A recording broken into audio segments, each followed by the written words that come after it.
Les prérogatives de puissance publique ne sont pas incompatibles avec des mesures provisoires institutionnellement à l'heure occasionnée. Et encore, t'as pas bossé ton note de synthèse. Accorde-toi un peu de répit et profite des podcasts de Radio Clemens. Et comme ça, tu feras genre de bosser, hein? Bonjour à tous et à nouveau bienvenue sur Radio Clemens.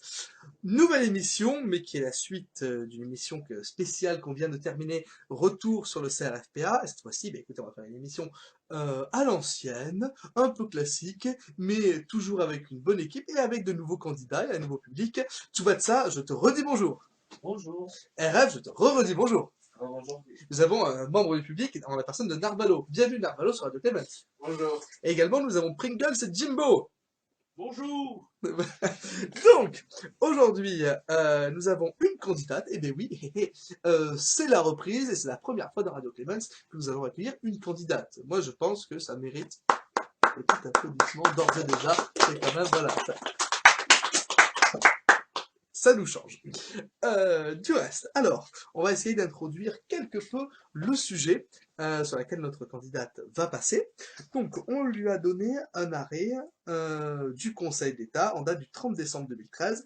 Et en somme, il s'agissait pour le Conseil d'État de savoir si la procédure de réadmission d'un étranger à destination d'un autre État membre de l'Union européenne pouvant, le cas échéant, donner lieu à une expulsion vers son pays d'origine, pouvait faire l'objet d'un référé liberté, donc référé liberté, donc prévu par le Code de justice administrative, afin de prendre toute mesure utile pour résoudre les atteintes manifestement graves et illégales à l'encontre d'une liberté fondamentale, ici potentiellement la liberté d'aller et venir, ou de consacrer le juge qu'on appelle le juge des 72 heures, donc dans la procédure qui est prévue dans le code du séjour et du droit d'asile et des étrangers, on appelle le fameux juge des 72 heures. Et le juge administratif, pour différentes raisons, a considéré que non, il fallait rester à la procédure telle que prévue par le législateur et ne pas recourir à ce référé liberté. Alors, messieurs, qu'est-ce que vous en avez pensé de ce brave arrêt? Ouais, je vous laisse pour toi. Je n'ai pas lu l'arrêt. Merci, Tsubatsu. Je suis à chaque fois ravi de ton implication dans Radio Clemens. Ah, mais c'est vrai, j'ai pas eu le temps. Écoute, t'as amené 2 pizzas, je ne t'en veux Moi, je pas. n'ai pas la légitimité suffisante au droit public Ah pour ben, non, commenter mais- la sagesse des conseillers bon, d'État. peut-être pas... D'accord. Ok, il y a personne. Alors les gars, c'est la reprise, vous avez pas bossé. Si, j'ai bossé. Moi, j'ai pas eu le temps, moi. J'ai vu qu'il était quelque part, alors je ne saurais pas pour dire au nom de quels arcanes publicistes, et qu'il était scandaleux que ce ne soit pas le juge référé liberté qui jugea de ce recours particulier, et que ce soit ce dit juge des 70 heures qui soit compétent. Alors que c'est vrai que s'agissant d'une décision qui pourrait concrètement provoquer l'expulsion de la personne, ou en tout cas mettre en œuvre l'expulsion de la personne, le référé liberté semble plus applicable. Mais encore une fois, je ne connais pas. Alors, c'est vrai que tu introduis un point qui est important pour comprendre cet arrêt, c'est la répartition qu'il y a entre les justices administratives et judiciaires. Il faut savoir qu'en cas de rétention administrative, les règles et la répartition qui résultent de la loi du 16 juin 2011, qu'on appelle la loi Besson, sont les suivantes. L'étranger peut demander au président du tribunal administratif l'annulation de la décision de placement en rétention dans un délai de 48 heures suivant sa notification. Il peut également émettre un recours contre le placement en rétention et en même temps contre la décision d'OQTF. OQTF, messieurs, ça va, vous suivez, obligation de quitter le territoire français, ainsi que ses décisions annexes. Et dans ce cas-là, le juge administratif dispose d'un délai de 72 heures pour statuer sur cette demande d'annulation. Pour le reste, le juge des libertés et de la détention, donc juge judiciaire, intervient pour la seule prolongation du placement en rétention au-delà de 5 jours. Et il lui appartient de statuer dans un délai de 24 heures. À votre avis, pourquoi est-ce qu'on s'est posé la question, puisque le législateur avait prévu une procédure, somme toute de prime abord opaque, mais dès lors qu'on fait l'effort de s'y plonger un petit peu dedans, on comprenait bien l'intérêt d'instituer un juge particulier pour le droit des étrangers, celui qu'on dénomme le juge des 72 heures. Pourquoi est-ce qu'on a pu se poser la question de pouvoir éventuellement recourir au juge du référé liberté.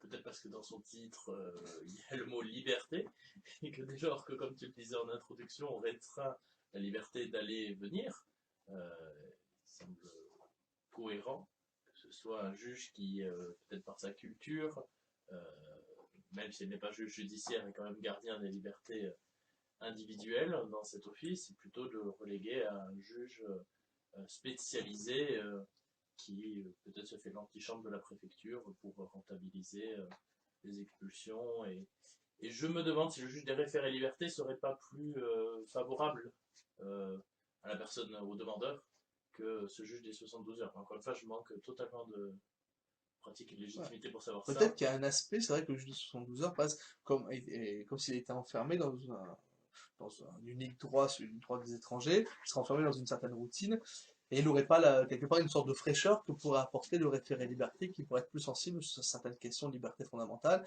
en l'occurrence la liberté d'aller et venir. C'est à peu près, je te résume? Oui, tout à fait. Monsieur?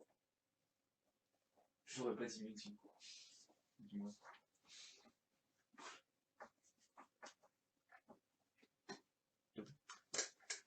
Je suis attentif à savoir ce qu'elle va dire et j'espère qu'elle vulgarisera assez bien. Alors, cette la candidate procédure. a un parcours entièrement publiciste, tu nous confirmes ça, Larmado? Elle a fait une licence à Alors, pas de prénom, hein.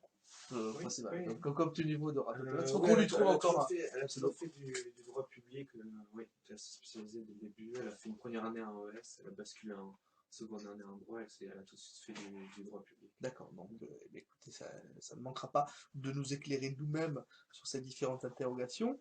Et je précise que du coup, cette émission de Radio Clemens, pour la reprise, va prendre en compte la réforme, et nous allons faire du coup 30 minutes d'entretien au lieu du quart d'heure. Voilà, nous avons vécu sous l'ancien régime qui était du quart d'heure exposé, du quart d'heure entretien. Maintenant, c'est 30 minutes d'entretien. Alors, posons tout de suite la question. Est-ce que vous voulez qu'on se risque à des questions déontologiques, même alors de petit niveau d'accès? Est-ce que pour vous, pensez que ça serait l'occasion de l'interroger là-dessus? Oui, je pense que ce serait une bonne occasion un peu comme tu l'avais dit Clémence précédemment aussi, pour peut-être un peu plus renseigner sur le candidat, pour si jamais, comme tu dis, bon, sur certains sujets, peut-être justement voir aller au-delà d'une simple prestation orale de 15 minutes et des questions purement juridiques. Il faut voir aussi, puisqu'en fait cet examen est amené à faire entrer quelqu'un dans une profession, voir aussi, comme pour un entretien d'embauche, est-ce que les qualités de la personne correspondent personnelles, peuvent correspondre aux qualités professionnelles qu'on demande cette profession. Voilà, je pense aussi qu'il faut vérifier la motivation. Voilà, donc peut-être c'est vrai que il me semblait que dans l'ancienne formule, à part peut-être la question pourquoi voulez-vous faire avocat, bon, qui était la question classique et tous les... Qu'on faisait en sorte quand même de ne pas poser à chaque fois. Oui, Tout de même. oui, mais bon, c'était un peu la seule question, on va dire, sur la motivation personnelle qui était posée. Je pense que peut-être sur 10 minutes de fin, lui poser des questions, notamment sur la motivation. Pourquoi avocat, parler peut-être plus de son parcours, comme tu l'as dit, peut-être pour plus connaître la candidate, pour savoir qui c'est qu'on a en face au-delà de... Alors ouais, donc à titre personnel, tiens, qui voudra présider? Tiens, Rêve, t'as jamais présidé? Si, j'ai déjà présidé la première ou la deuxième fois. Et alors, écoute, ça te dit? Tu veux un petit peu d'effort ou tu veux... Bon, peut-être que Jimbo Sawa qui sont plus... Ou toi, mon cher Clément. Oui, c'est vrai. Ah, mais moi, le problème, c'est que je suis à la console et avec l'écho, c'est pas évident. C'est pas que je veux vous refiler le bébé, mais... Pringles n'a jamais présidé, il me semble. Si, C'est il me semble. Bon, ça te dit. on On va arrêter de se... jeter le bébé.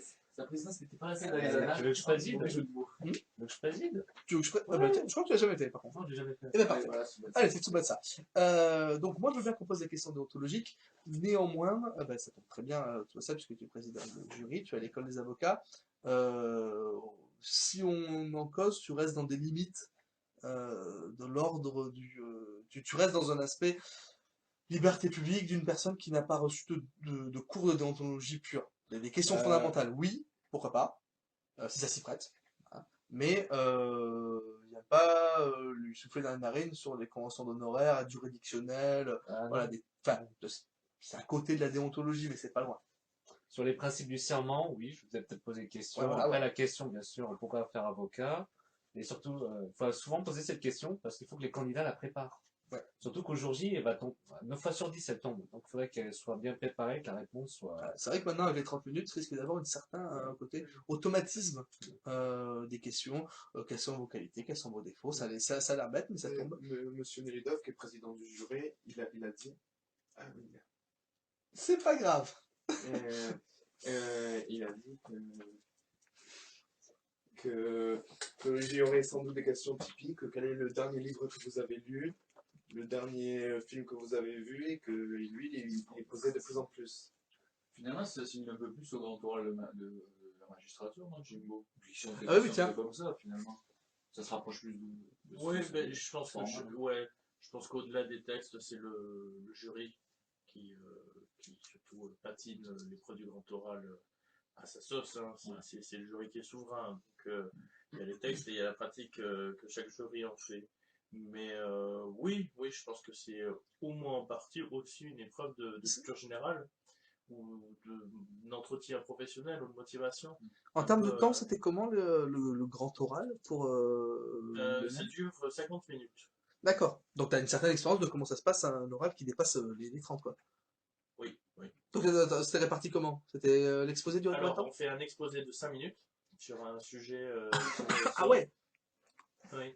On reçoit des questions dessus sur 5 minutes. Et puis après, c'est un peu en roue libre, même si les textes prévoient qu'on revient pendant une durée de 20 minutes, mais qui souvent est raccourci sur une fiche qu'on a déjà pré-remplie avant l'épreuve d'oral, sur justement des éléments de motivation, des éléments de culture, les goûts culturels, les goûts artistiques, etc. Le jury interroge là-dessus, éventuellement sur la motivation pour intégrer la magistrature, et puis pour tout ce qui peut lui sembler utile à demander à un candidat à ce concours, et le champ d'action est assez large. Eh ben, écoute, c'est ça très bien. varie, Ton expérience à vraiment chaque en fois fonction vous des êtes candidats. profitable. Bien. Bon, ben, je crois voilà, qu'on a, somme toute, globalement introduit ce sujet, qui n'appelle pas particulièrement de propos introductifs.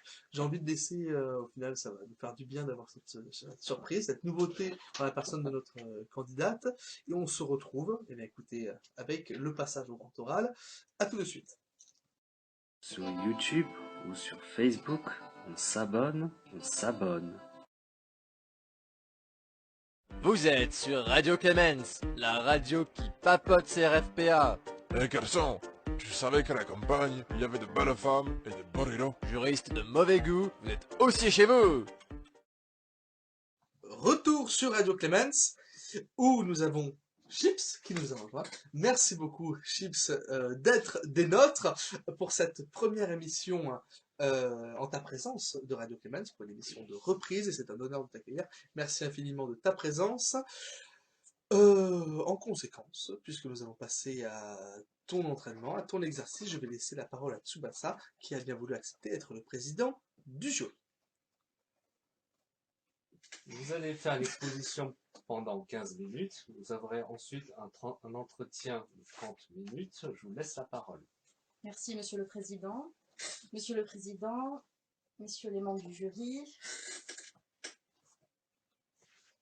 étrangers, immigrés, demandeurs d'asile, ce sont de nombreuses dénominations qui sont très présentes dans notre droit à l'heure actuelle. En effet, le droit des étrangers semble de plus en plus présent et est un point primordial et très important suite aux nombreuses révolutions dans le monde arabe, mais aussi aux nombreuses dictatures qui règnent dans les nombreux pays. Donc c'est un point qui est de plus en plus important, mais aussi c'est un point qui suscite les interrogations et les polémiques.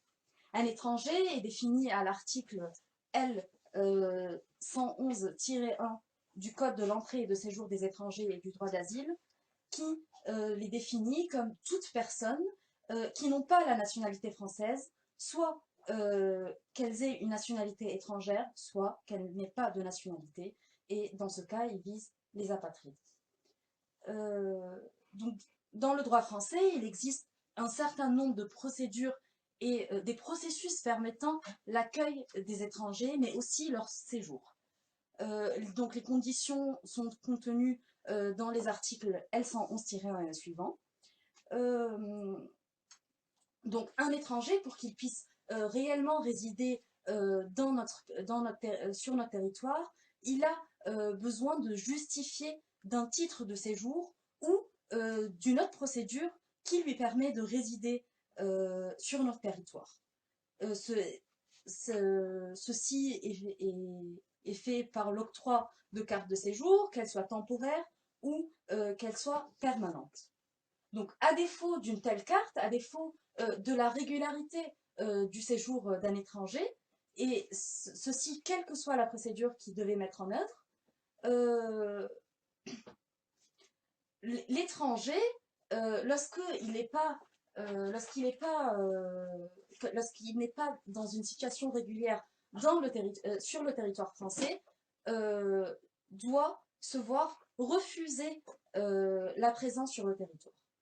Donc, l'irrégularité du séjour peut être conclue suite soit au refus de la délivrance, soit au refus du renouvellement de la carte de séjour, soit elle peut être due à l'absence de justification d'aucun titre qui est octroyé par l'autorité administrative. Et dans ce cas, l'autorité administrative peut décider qu'un étranger quitte le territoire, soit elle peut aussi décider qu'il soit reconduit à la frontière. Que cette décision donc d'éloignement ou de reconduction à la frontière peut être assortie d'un placement en rétention administrative. Le placement en rétention administrative ne relève pas de l'administration pénitentiaire. Donc, ceci est précisé dans l'article L551-1 du même code, qui dispose, qui permet ce placement dans certaines conditions.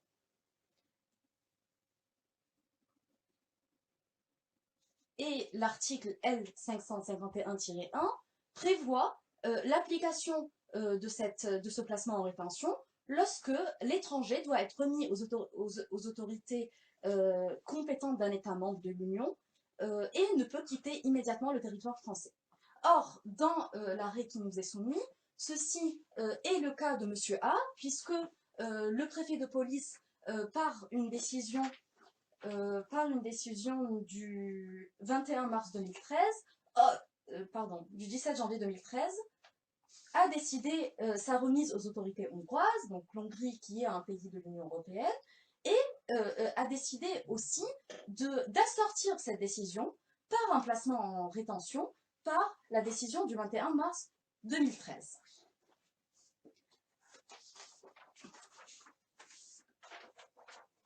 Que cette décision qui ordonne donc l'éloignement de l'étranger d'une part et son placement de la rétention est possible d'être contestée. Mais la question qui se pose et dont l'arrêt nous révèle certaines solutions est celle de savoir dans quelles conditions peut-on contester une telle mesure, donc assortie d'un placement en rétention ou d'un placement en rétention ou une assignation à résidence.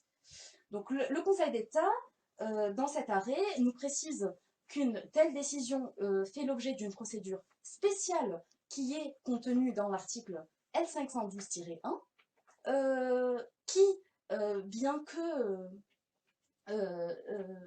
qui paraît cependant très contestable du moment où elles ne sont pas suffisamment protégées les droits des étrangers. Donc l'article 512-1 du Code de l'entrée du séjour et du séjour des étrangers et du droit d'asile dispose que l'annulation de l'obligation de quitter le territoire français, de la décision refusant un délai de départ volontaire, de la décision mentionnant le pays de destination et de la décision d'interdiction de retour sur le territoire français, lorsque elle est notifiée avec une décision de placement en rétention ou d'assignation, doit être contestée selon le 3 de l'article 512-1. C'est une procédure spéciale qui permet au juge de statuer rapidement sur la légalité d'une telle mesure. Donc cette mesure, comme on l'a vu, elle est applicable à toutes les mesures d'éloignement hors mesure d'expulsion, lorsque celle-ci est assortie d'une mesure en rétention ou d'assignation à résidence. Elle a un effet de suspension de la mesure d'éloignement, donc tant que le juge n'a pas statué sur le sort de cette décision administrative. Également, l'arrêt nous précise que le juge statue dans les conditions d'urgence. Au plus tard, donc il doit être saisi dans les 48 heures suite à cette décision et à 72 heures maximum pour statuer. Le juge a des pouvoirs assez larges, puisqu'il peut non seulement annuler la mesure d'éloignement, prise donc par l'autorité administrative et le cas échéant par le préfet de police, mais il a aussi le droit d'annuler la mesure de rétention administrative.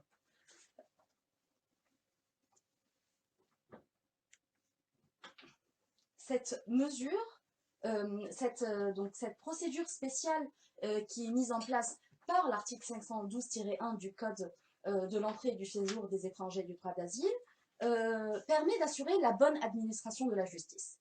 Pourquoi? Puisque cette procédure permet dans un premier temps de bien séparer les différentes compétences de l'ordre juridictionnel et de l'ordre administratif. Donc le juge administratif sera saisi dans un premier temps pour statuer sur la légalité des mesures d'éloignement, et dans le cas où la rétention elle a été prolongée, donc au-delà de 48 heures, seul le juge judiciaire peut statuer sur la légalité de la rétention.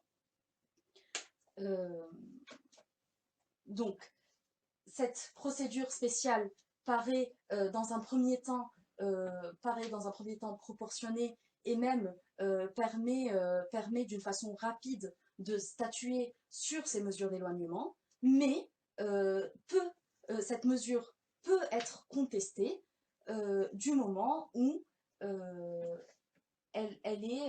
il existe des carences dans cette procédure quant à la protection du droit des étrangers.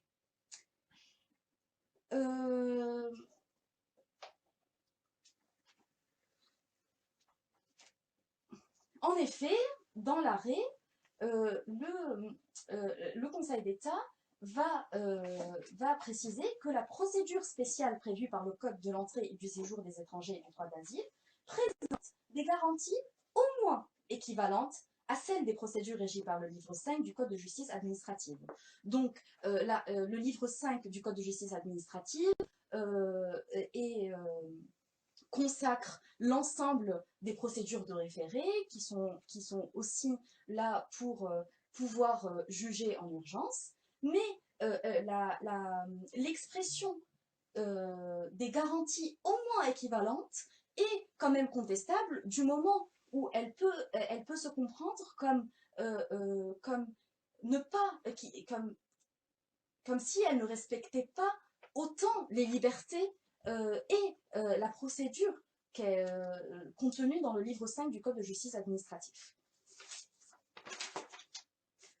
En effet, dans cet arrêt, le Conseil d'État refuse d'annuler l'ordonnance prise par le tribunal administratif du moment où il considère que la requête n'était pas recevable. Elle n'était pas recevable puisque le requérant, et notamment M. A, a saisi le tribunal administratif sur le fondement de l'article 521-2 du Code de justice administrative qui est relatif au référé liberté. Puisque, comme on l'a déjà dit et on l'a déjà exposé, seul le 3 de l'article 512-1 du Code de l'entrée et du séjour et des étrangers et du droit d'asile permet de contester une mesure d'éloignement couplée d'une mesure de placement en rétention. Cependant, ceci aussi paraît contestable puisque cette non-recevabilité laisse le requérant sans aucune possibilité de contester sa mesure d'éloignement. Et nous pouvons aussi noter que cette décision, que cette mesure spéciale, bien que le Conseil d'État estime qu'elle est là pour protéger davantage le droit des étrangers, manque par rapport à la procédure notamment du référé liberté, puisque le référé liberté se prononce dans un délai de 48 heures et a des pouvoirs beaucoup plus étendus, puisqu'il peut prendre toute mesure utile et pas seulement l'annulation des mesures. Je vous remercie. Je remercie de votre prestation. Nous allons passer maintenant à la phase de questions que chacun des membres du jury vont vous poser. Quelle est la différence entre rétention administrative et expulsion?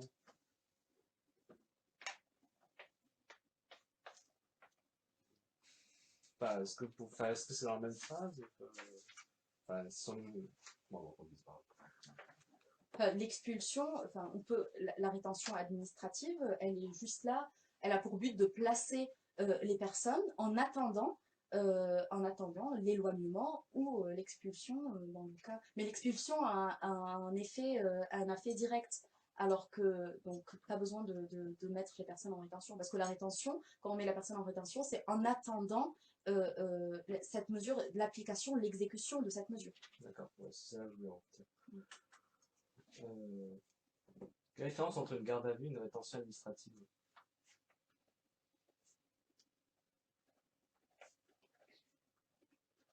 Mais une garde à vue relève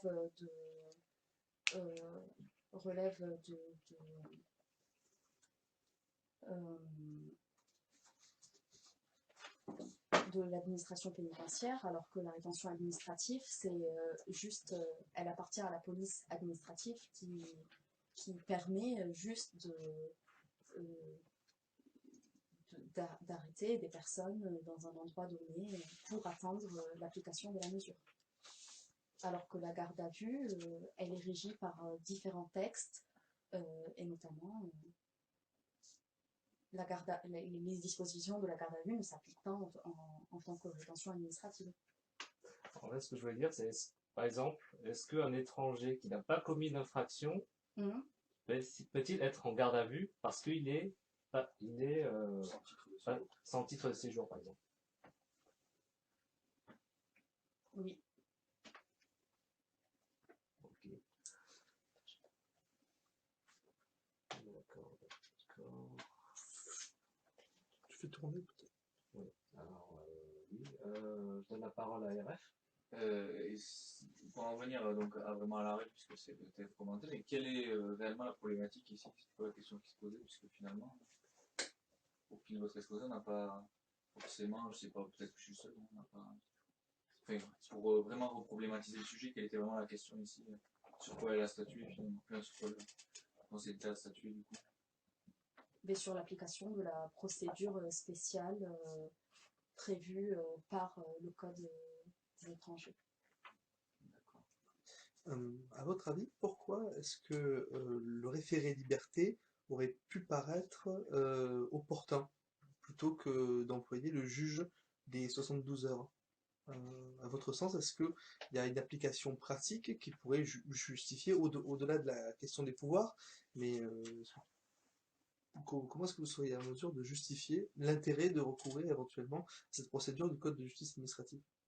Parce que le référé liberté, c'est le référé qui statue notamment pour les atteintes graves et manifestement illégales aux libertés, et cela rentre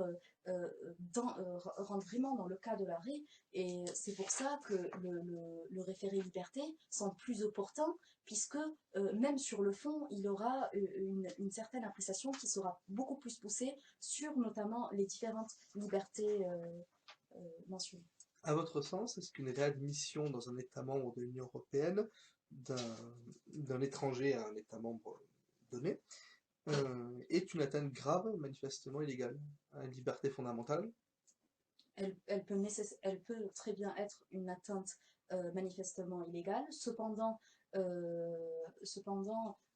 en vue de manque d'informations qui est contenu dans l'arrêt, on ne peut pas arriver à la conclusion, à la conclusion pour ce cas. Mais alors même que c'est une reconduction dans l'Union européenne, cela pourrait très bien être une atteinte grave et manifestement illégale à une liberté. Moi j'ai une question, vous l'avez peut-être dit, mais dans ce cas j'aimerais que vous le répétiez. Est-ce que le juge des libertés de la détention intervient dans cette procédure? Oui. Et c'est oui, quand? Normalement, la rétention administrative, elle est donnée pour 48 heures. Au-delà des 48 heures, on ne peut prolonger la rétention administrative que lorsqu'on saisit le juge des libertés et de la détention. Et lorsque on veut contester une mesure la mesure de prolongation, on ne peut saisir que le juge des libertés et de la détention. D'accord. Et alors je poursuis sur cette question. L'article 66 de la Constitution nous dit que le juge judiciaire est gardien des libertés individuelles. Donc dans ce cas-là, qu'est-ce que vous en pensez de donner à la compétence du juge judiciaire l'ensemble du contentieux qui a trait à la rétention administrative dans la mesure où c'est une privation de liberté? Mais dans le cas échéant, on considère que jusqu'à 48 heures, la rétention administrative n'est pas une atteinte à la liberté individuelle, et raison pour laquelle c'est le juge administratif qui statue. Notamment, ceci aussi a été donné pour les assignations à résidence, qui, au-delà de 12 heures par planche de 24 heures consécutives, c'est le juge administratif qui doit statuer, et non pas le juge judiciaire, et c'est qu'au-delà qu'on considère qu'il y a une atteinte au droit à la liberté individuelle, et c'est que dans ce cas qu'on peut saisir le juge judiciaire. D'accord. Juste une dernière question un peu à part. Est-ce que vous connaissez une autorité administrative indépendante qui contrôlerait à la fois les privations des lieux d'emprisonnement dans le cadre de la compétence judiciaire et à la fois ces lieux de rétention administrative? Une autorité qui aurait pour compétence de contrôler tout lieu privatif de liberté. C'est pas grave.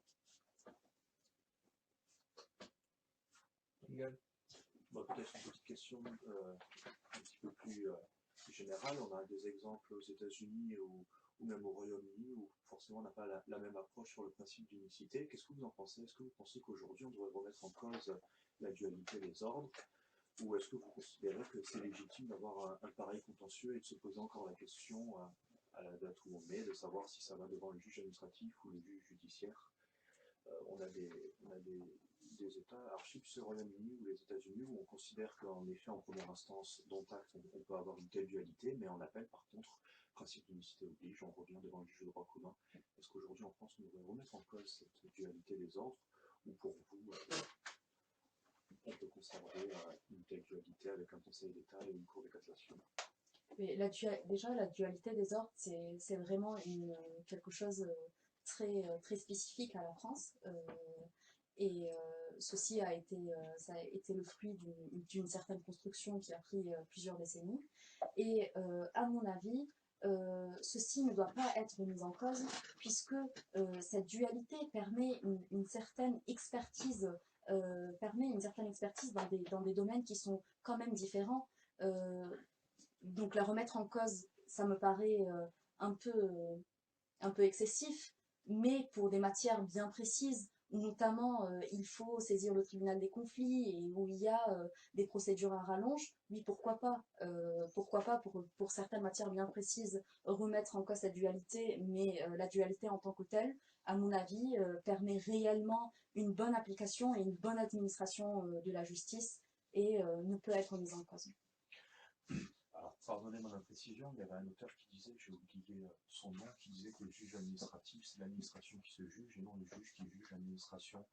Bon, au-delà de cette citation, est-ce que le juge administratif, il est indépendant et si oui, depuis quelle année ce principe a été reconnu?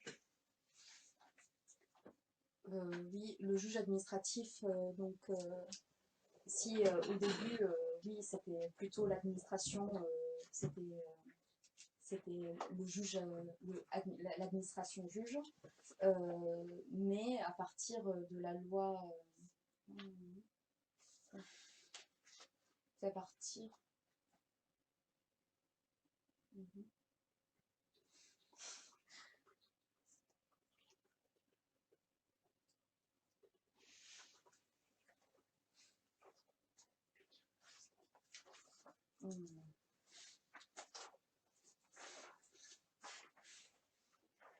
Vous voulez savoir quand le...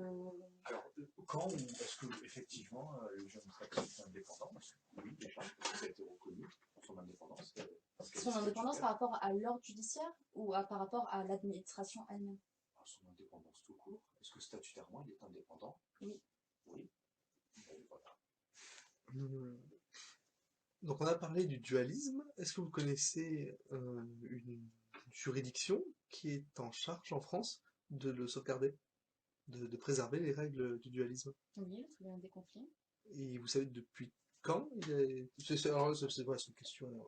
Le tribunal des conflits, depuis quand il a été institué? Il a été institué au 19e siècle. Exact. Sous la Seconde République. Et il a été d'ailleurs supprimé à un moment donné. Vous savez qui en est le président en France? Du tribunal des conflits? Oui. Non. Ou du moins, qui n'est plus le président? On va le tourner comme ça, qui n'est plus. Voilà, on va le tourner comme ça. Qui n'est plus le président du tribunal des conflits? Depuis une réforme, il me semble, de 2015. Février 2015, ma mémoire est bonne. Je sais pas. Vous êtes la présidence du Conseil d'État. Vous savez qu'elle est confiée au Premier ministre. Donc parallèlement, le tribunal des conflits a longtemps été présidé par le garde des Sceaux. Ça a changé depuis, réforme en 2015. Sur ce point, je pense que tu commets une petite erreur parce qu'il n'y a pas de président du Conseil d'État, mais il y a un vice-président qui est en charge de la présidence. Officiellement, la présidence, c'est le Premier ministre. Oui. Mais la vice-présidence est effective. Mais parce qu'il ne l'a plus du tout, en fait. Oui, mais voilà, c'était un titre de la même manière pour le tribunal des conflits. On en débattra après. Une petite question. Le juge administratif est-il un magistrat?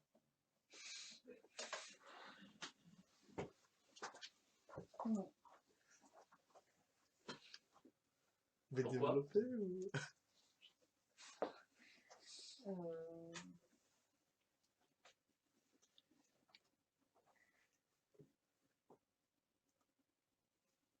Ou plutôt, par la négative, qu'est-ce qu'un magistrat?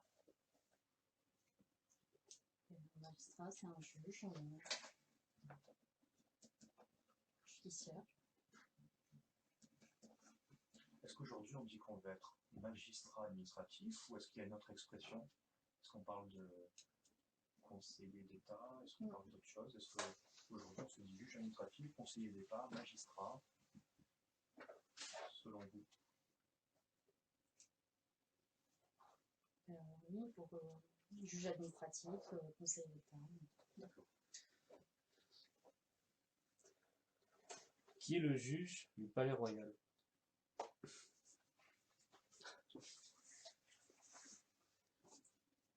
Palais Royal, on parle du tribunal du conflit ou conseil d'État? Oui, quel est le dessus? Mais merci.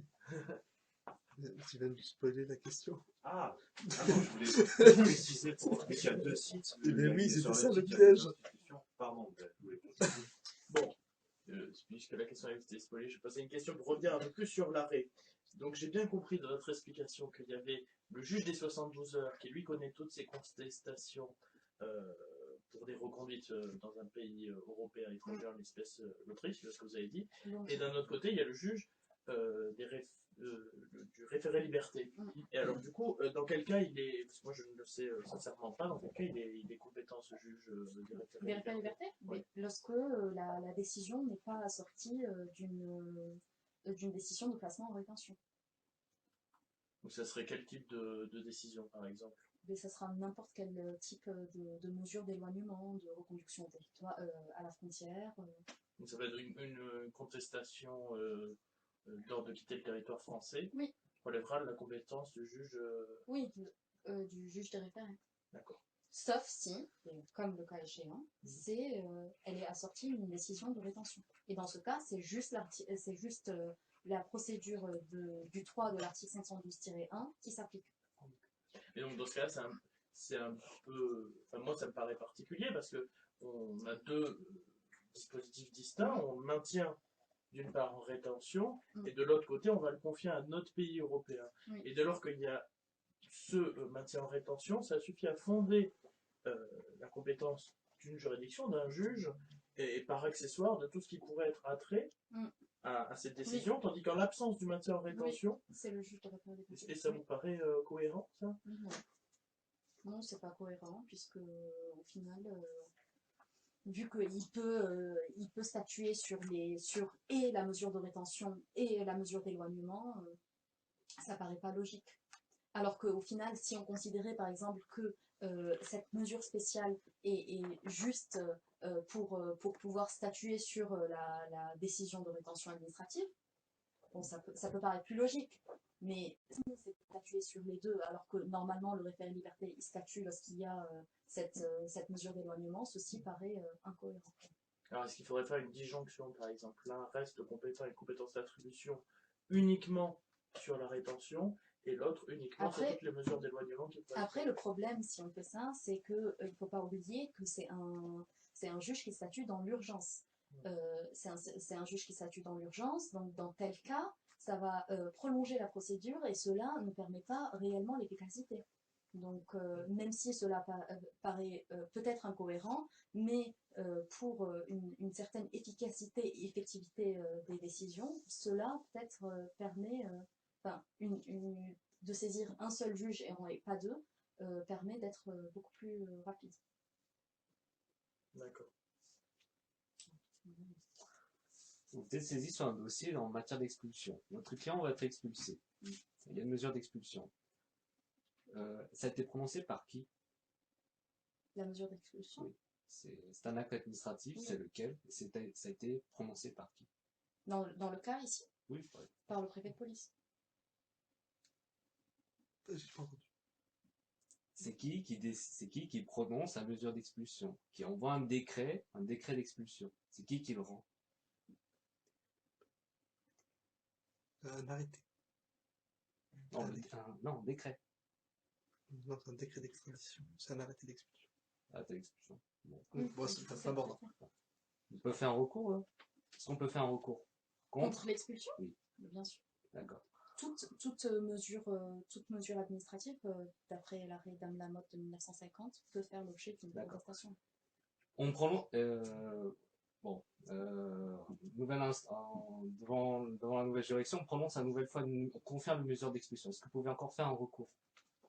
On confirme une mesure d'expulsion. En admettant par exemple que on fait un recours, vous faites un recours contre la procédure d'expulsion, elle n'est pas recevable, est-ce que vous pouvez encore tenter le coup pour rejeter la mesure d'expulsion?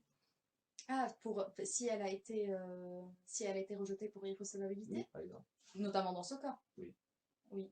Et si on saisit le juge compétent dans ce cas, dans les délais. Mais après, on a juste 48 heures pour le faire. Donc ici, je pense que c'est pas possible. Vous allez jusqu'au Conseil d'État. Le Conseil d'État confirme encore que la personne doit être expulsée. Est-ce que vous pouvez encore faire un recours? Non. Même pas devant la Cour de Strasbourg?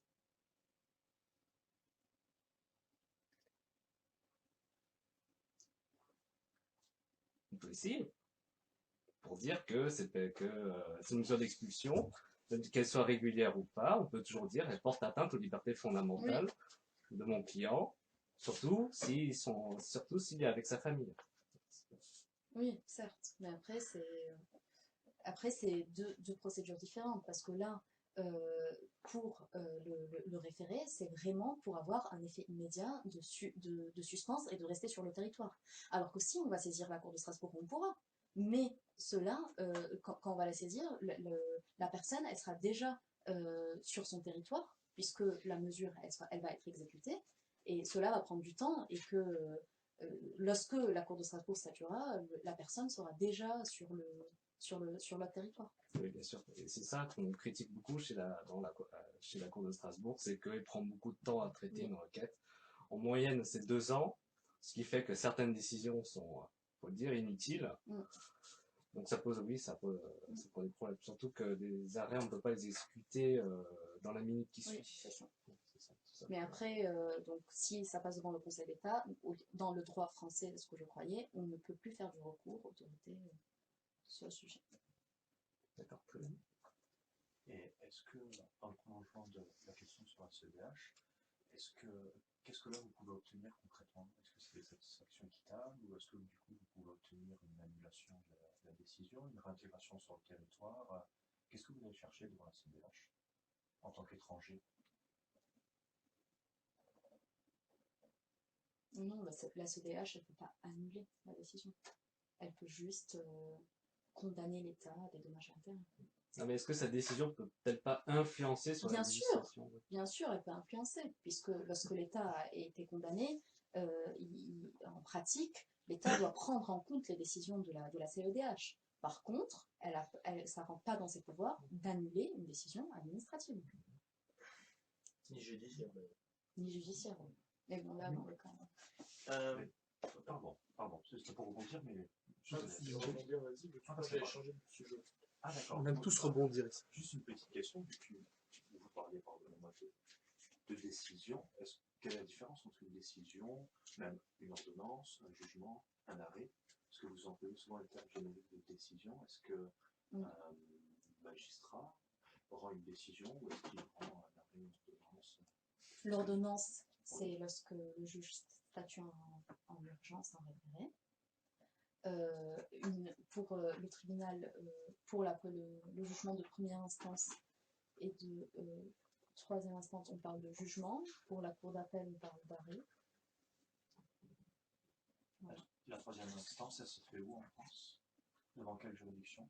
Mais selon la nature du... par exemple, en matière judiciaire, la troisième instance, vous allez la cour de cassation. C'est une troisième instance? C'est-à-dire, est-ce que, selon vous, la réforme en droit ayant fait,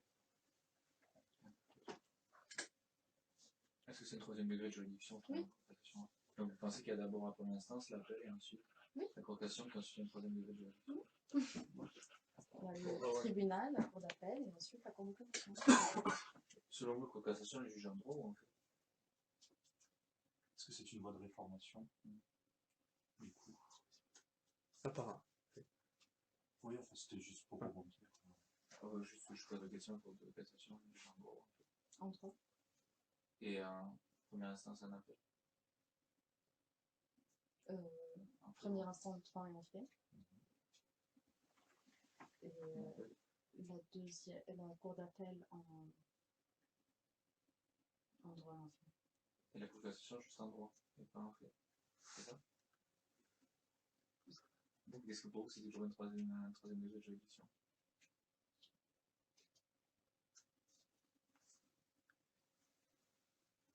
Affaire à suivre. Je propose de sortir ces considérations purement privatistes. Qui s'applique aussi en justice administrative. C'est vrai. On parle de la Cour de cassation.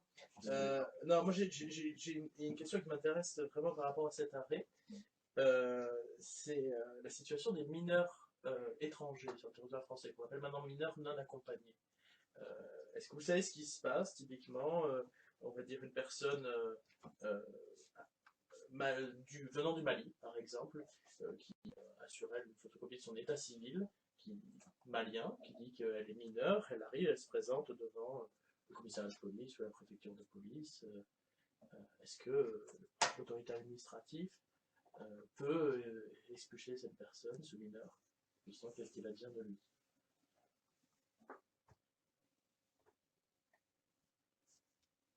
Je précise, un mineur non accompagné, isolé sur le territoire français. Donc, et ça arrive tous les jours. C'est vraiment, en ce moment, c'est un immense problème que rencontrent tous les départements.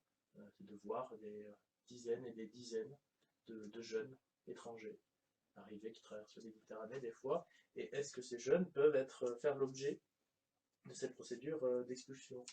Mais il faut peut-être s'assurer avant s'ils ont une famille d'accueil dans leur pays, dans le pays où on les expulse. C'est une procédure qui est plus approfondie qu'une personne qui est majeure, pour voir si réellement le mineur il aura une famille là-bas, quelque part où dormir, et des considérations beaucoup plus par rapport aux faits et aux circonstances et à la situation de l'enfant qu'un adulte. Et en attendant, est-ce qu'on le met on le place en rétention? Il faut en faire quelque chose là concrètement et le mineur est devant la préfecture, ou dort-il le soir? Qu'est-ce qu'on en fait?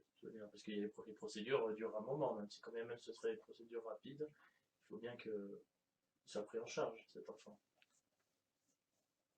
Vous savez qui est compétent peut-être pour s'occuper de cet enfant? Il ne sera pas en rétention administrative, ça c'est sûr, mais je pense qu'il y a des maisons mises en place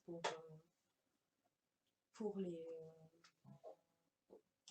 les mineurs à ces fins.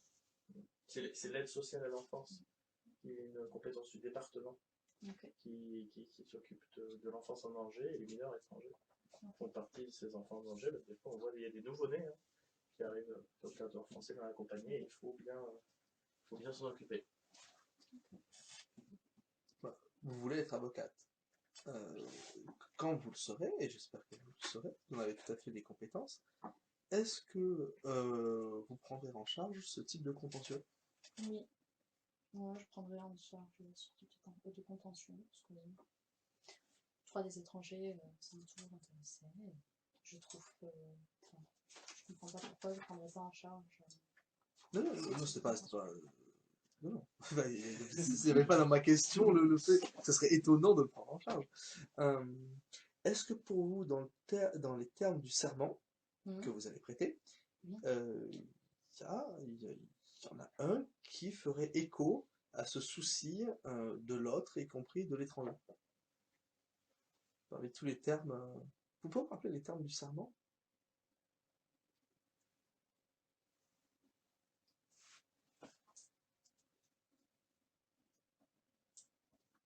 Les termes? Oui, je jure d'exercer ma profession avec... Une succession d'adjectifs. Des qualités. Des qualités, justement.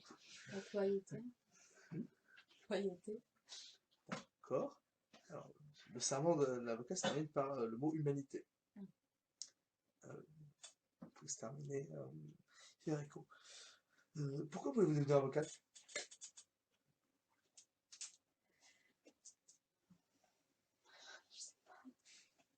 Non, j'aimerais devenir avocate puisque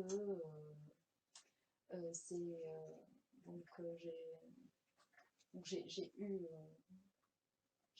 effectué plusieurs stages dans ma vie dans les cabinets d'avocats, donc je sais un peu plus comment ça se passe, et j'aime bien ce côté premièrement de travailler dans l'urgence, mais aussi des fois de travailler un peu plus en profondeur, et de pouvoir aussi faire des plaidoiries, et donc pouvoir en effet en même temps avoir ce travail écrit, mais aussi ce travail oral. Voilà.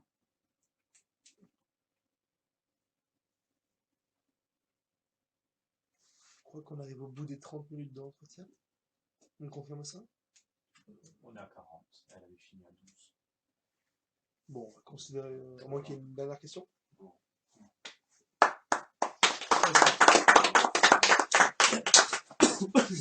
Alors, déjà, je te remercie pour cette prestation. Et pour nous, déjà, de tenir les 30 minutes d'entretien, je pense que ça a été assez rude. Mais alors, pour toi, des fois, je me mettais à ta place, je me disais, ah ouais, 30 minutes quand même, c'est... Moi, si ça peut la rassurer, moi c'était pire. Moi, c'était pire. Alors, on y va pour la minute anecdote Tsubasa. Alors, on y va. Moi, c'était brutal. Hein. C'est normal. Mais moi, là, je suis tellement épuisée que la question de l'avocat, j'avais la flemme. Alors, on va tout débriefer posément. Alors déjà, au préalable, donc on attaque d'abord, enfin, on parle d'abord de la forme. Et ensuite... Tu veux un verre d'eau? Non, c'est bon. Oui, j'ai tout. Oui, on peut le servir. Je peux conseiller l'invité. Voilà, non, il n'y a pas de problème, détends-toi, pose-toi, J'aimerais tu peux te savoir si reposer. Chips, t'avais déjà fait. Ouais, voilà, c'était ma question. oral. Non, c'est Ah, le je premier. t'ai- Voilà. moi, je t'ai coupé. C'est en premier C'est d'accord. Pour un premier, moi, je pense que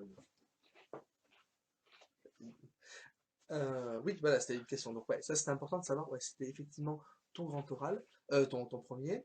Donc, d'ordinaire, nous, dans le débriefing, on s'accorde d'abord à la forme, ensuite au fond. Euh, donc, messieurs, si vous voulez commencer sur la forme. Euh, Donc, bon, après, il faut prendre en compte que c'est ton premier, ton premier, mais alors, il me semble que la réponse n'a pas changé. C'est vrai que, pour commencer, les petits reproches qu'on peut se faire, c'est que, bon, bah, déjà, alors, je sais pas, peut-être les autres membres du jury, j'ai pas sûrement discerné quelle était la problématique, et notamment, il y avait l'absence de plan, ce qui est quand même dans les canons méthodologiques. Oui. Absence de plan. Donc, absence de problématique, absence de plan. Donc, finalement, même si tu dis que c'est très intéressant, c'était peut-être un peu décousu, il aurait peut-être fallu plus voilà, faire, donc faire l'effet, la procédure on a fait, après problématiser, et ensuite il aurait fallu que tu fasses un plan pour voir.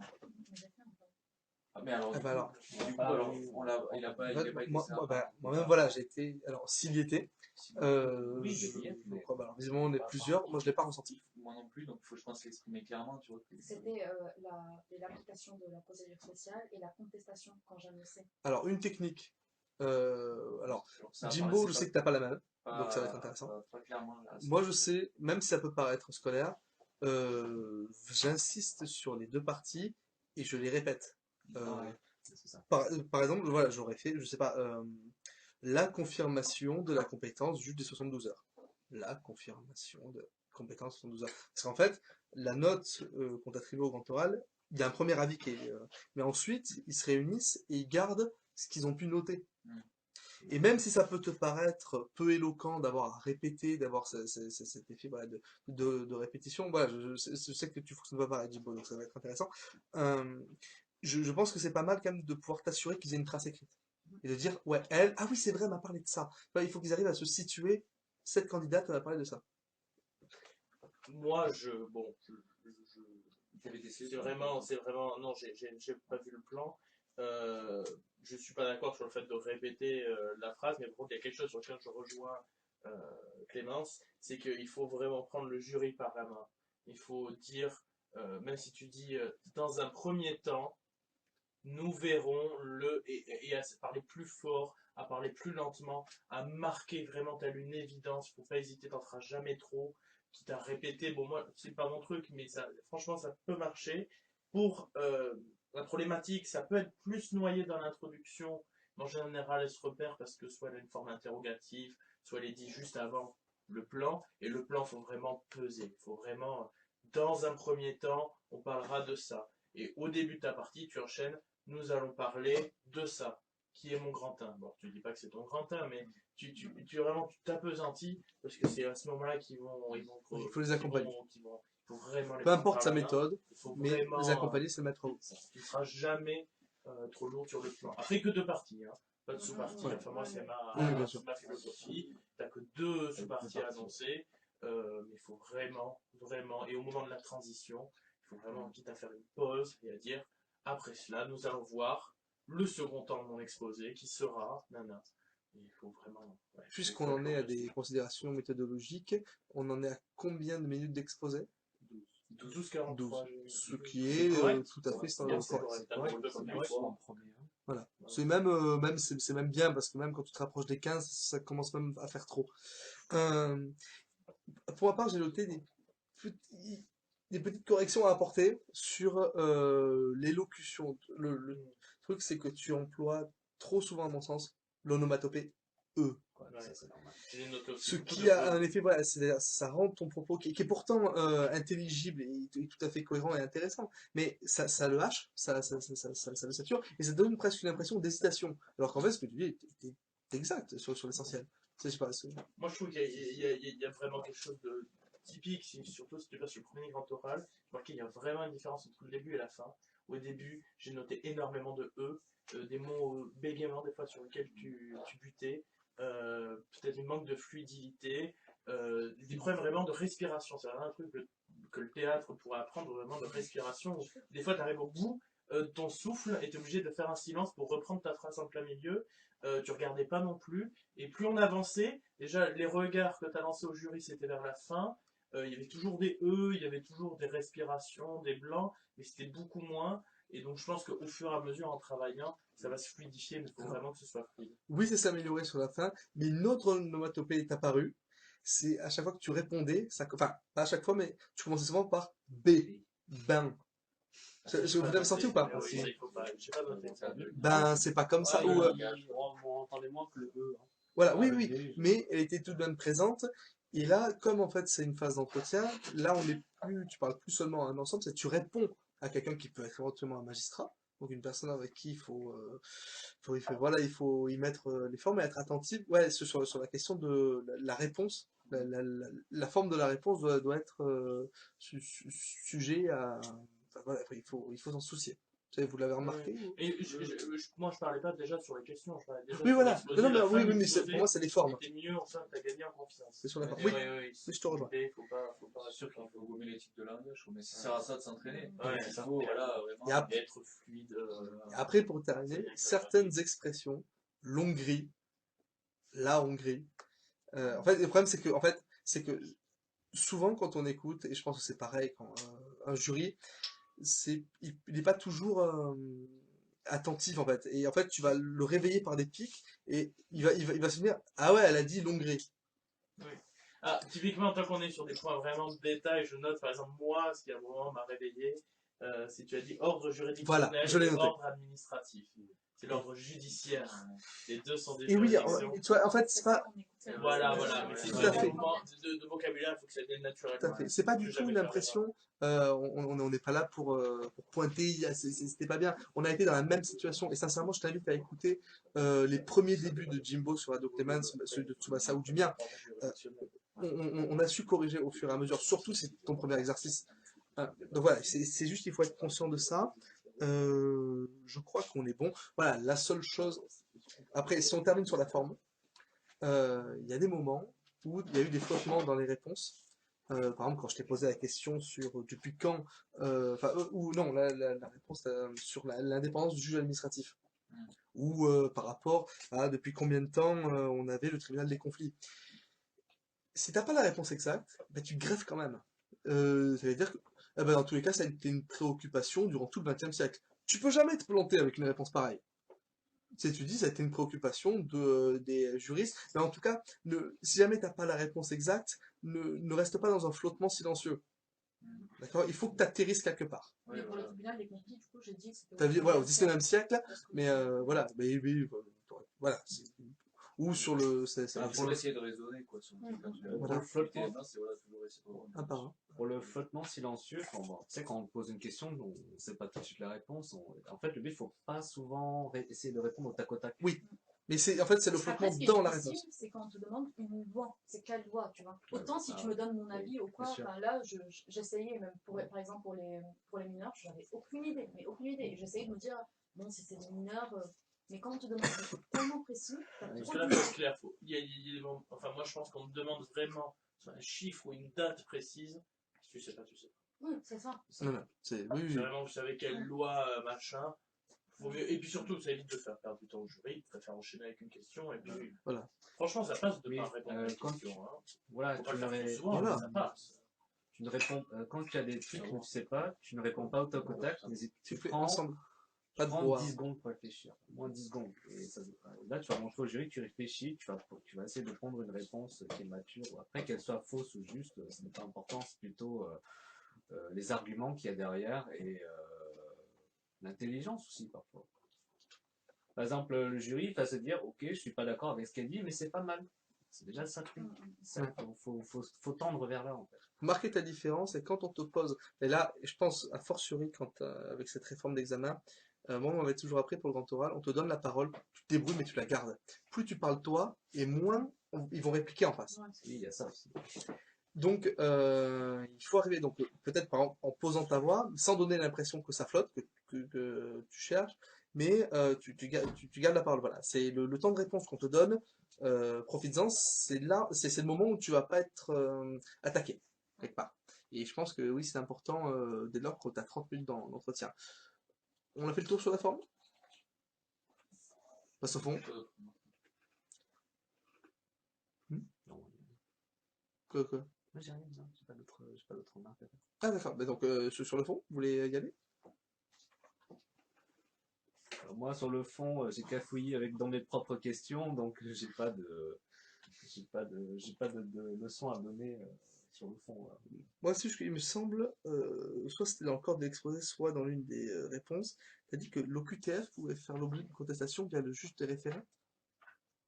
Il me semble, hein. Je demande confirmation. Parce que, en fait, j'ai un casque et j'ai un écho, donc des fois, c'est pas toujours audible. J'ai dit quoi? Que l'OQTF pouvait faire l'objet d'une contestation devant le juge des référés. Liberté. L'OQTF? Ouais, l'obligation de quitter le territoire français. Ok, bon, à vérifier dans l'enregistrement. Mais si c'était le cas, que le juge est 72 heures, il est compétent également pour cette OQTF et pas seulement pour la mesure de placement. En fait, il est compétent pour un panel de dispositions qui concernent les étrangers. Voilà, bon, j'avais noté. Il est compétent que si. Quoi, la procédure spéciale? Ouais. Oui, mais il est compétent que s'ils les mettent en détention. Sinon, c'est le juge des référés. Alors, à confirmer, c'est pas ainsi que je l'avais vu. C'est écrit dans la règle. Oh. Alors, écoutez, à vérifier. À mon sens, ils étaient compétents pour une plénitude qui concernait l'étranger, que ce soit pour contester tant l'OQTF que la mesure en rétention.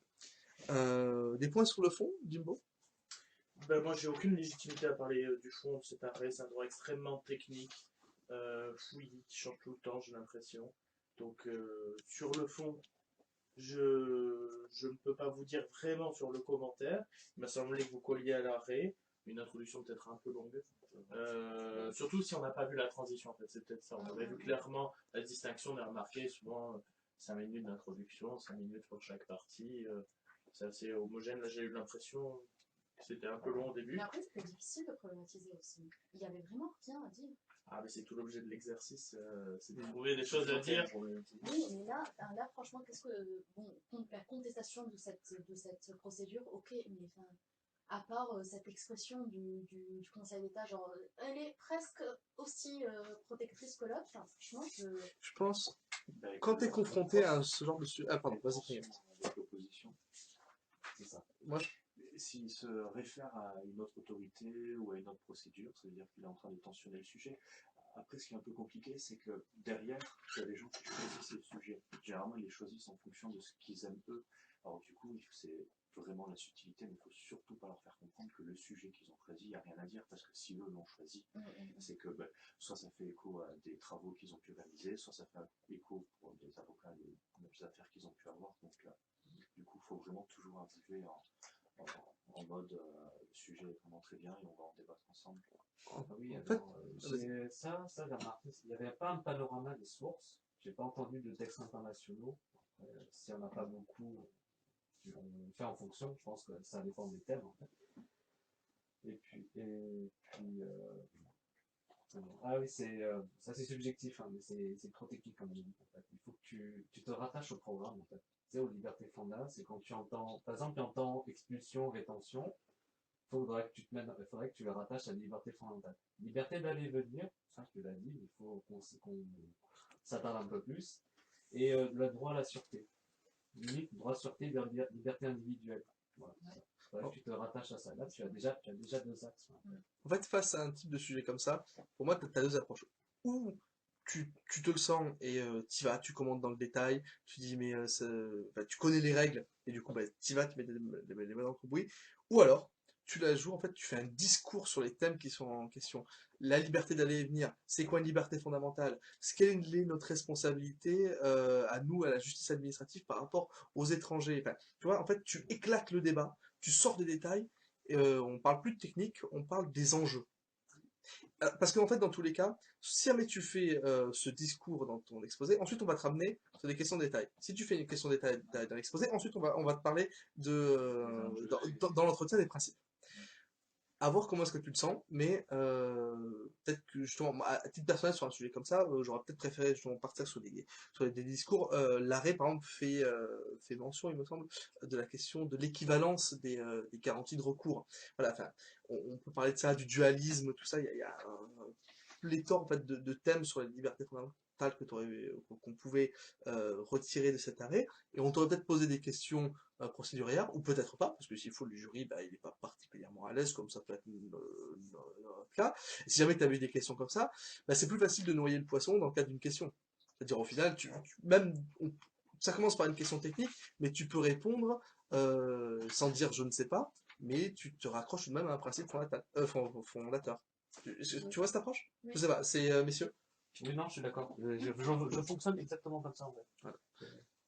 Comme on avait un membre du public, peut-être que toi-même, comme j'ai vu que tu avais noté plein de choses, notre ta chère Narvalo, que tu as peut-être des remarques à soumettre à notre ami Chips. C'est Chips ou Chips? On va dire Chips.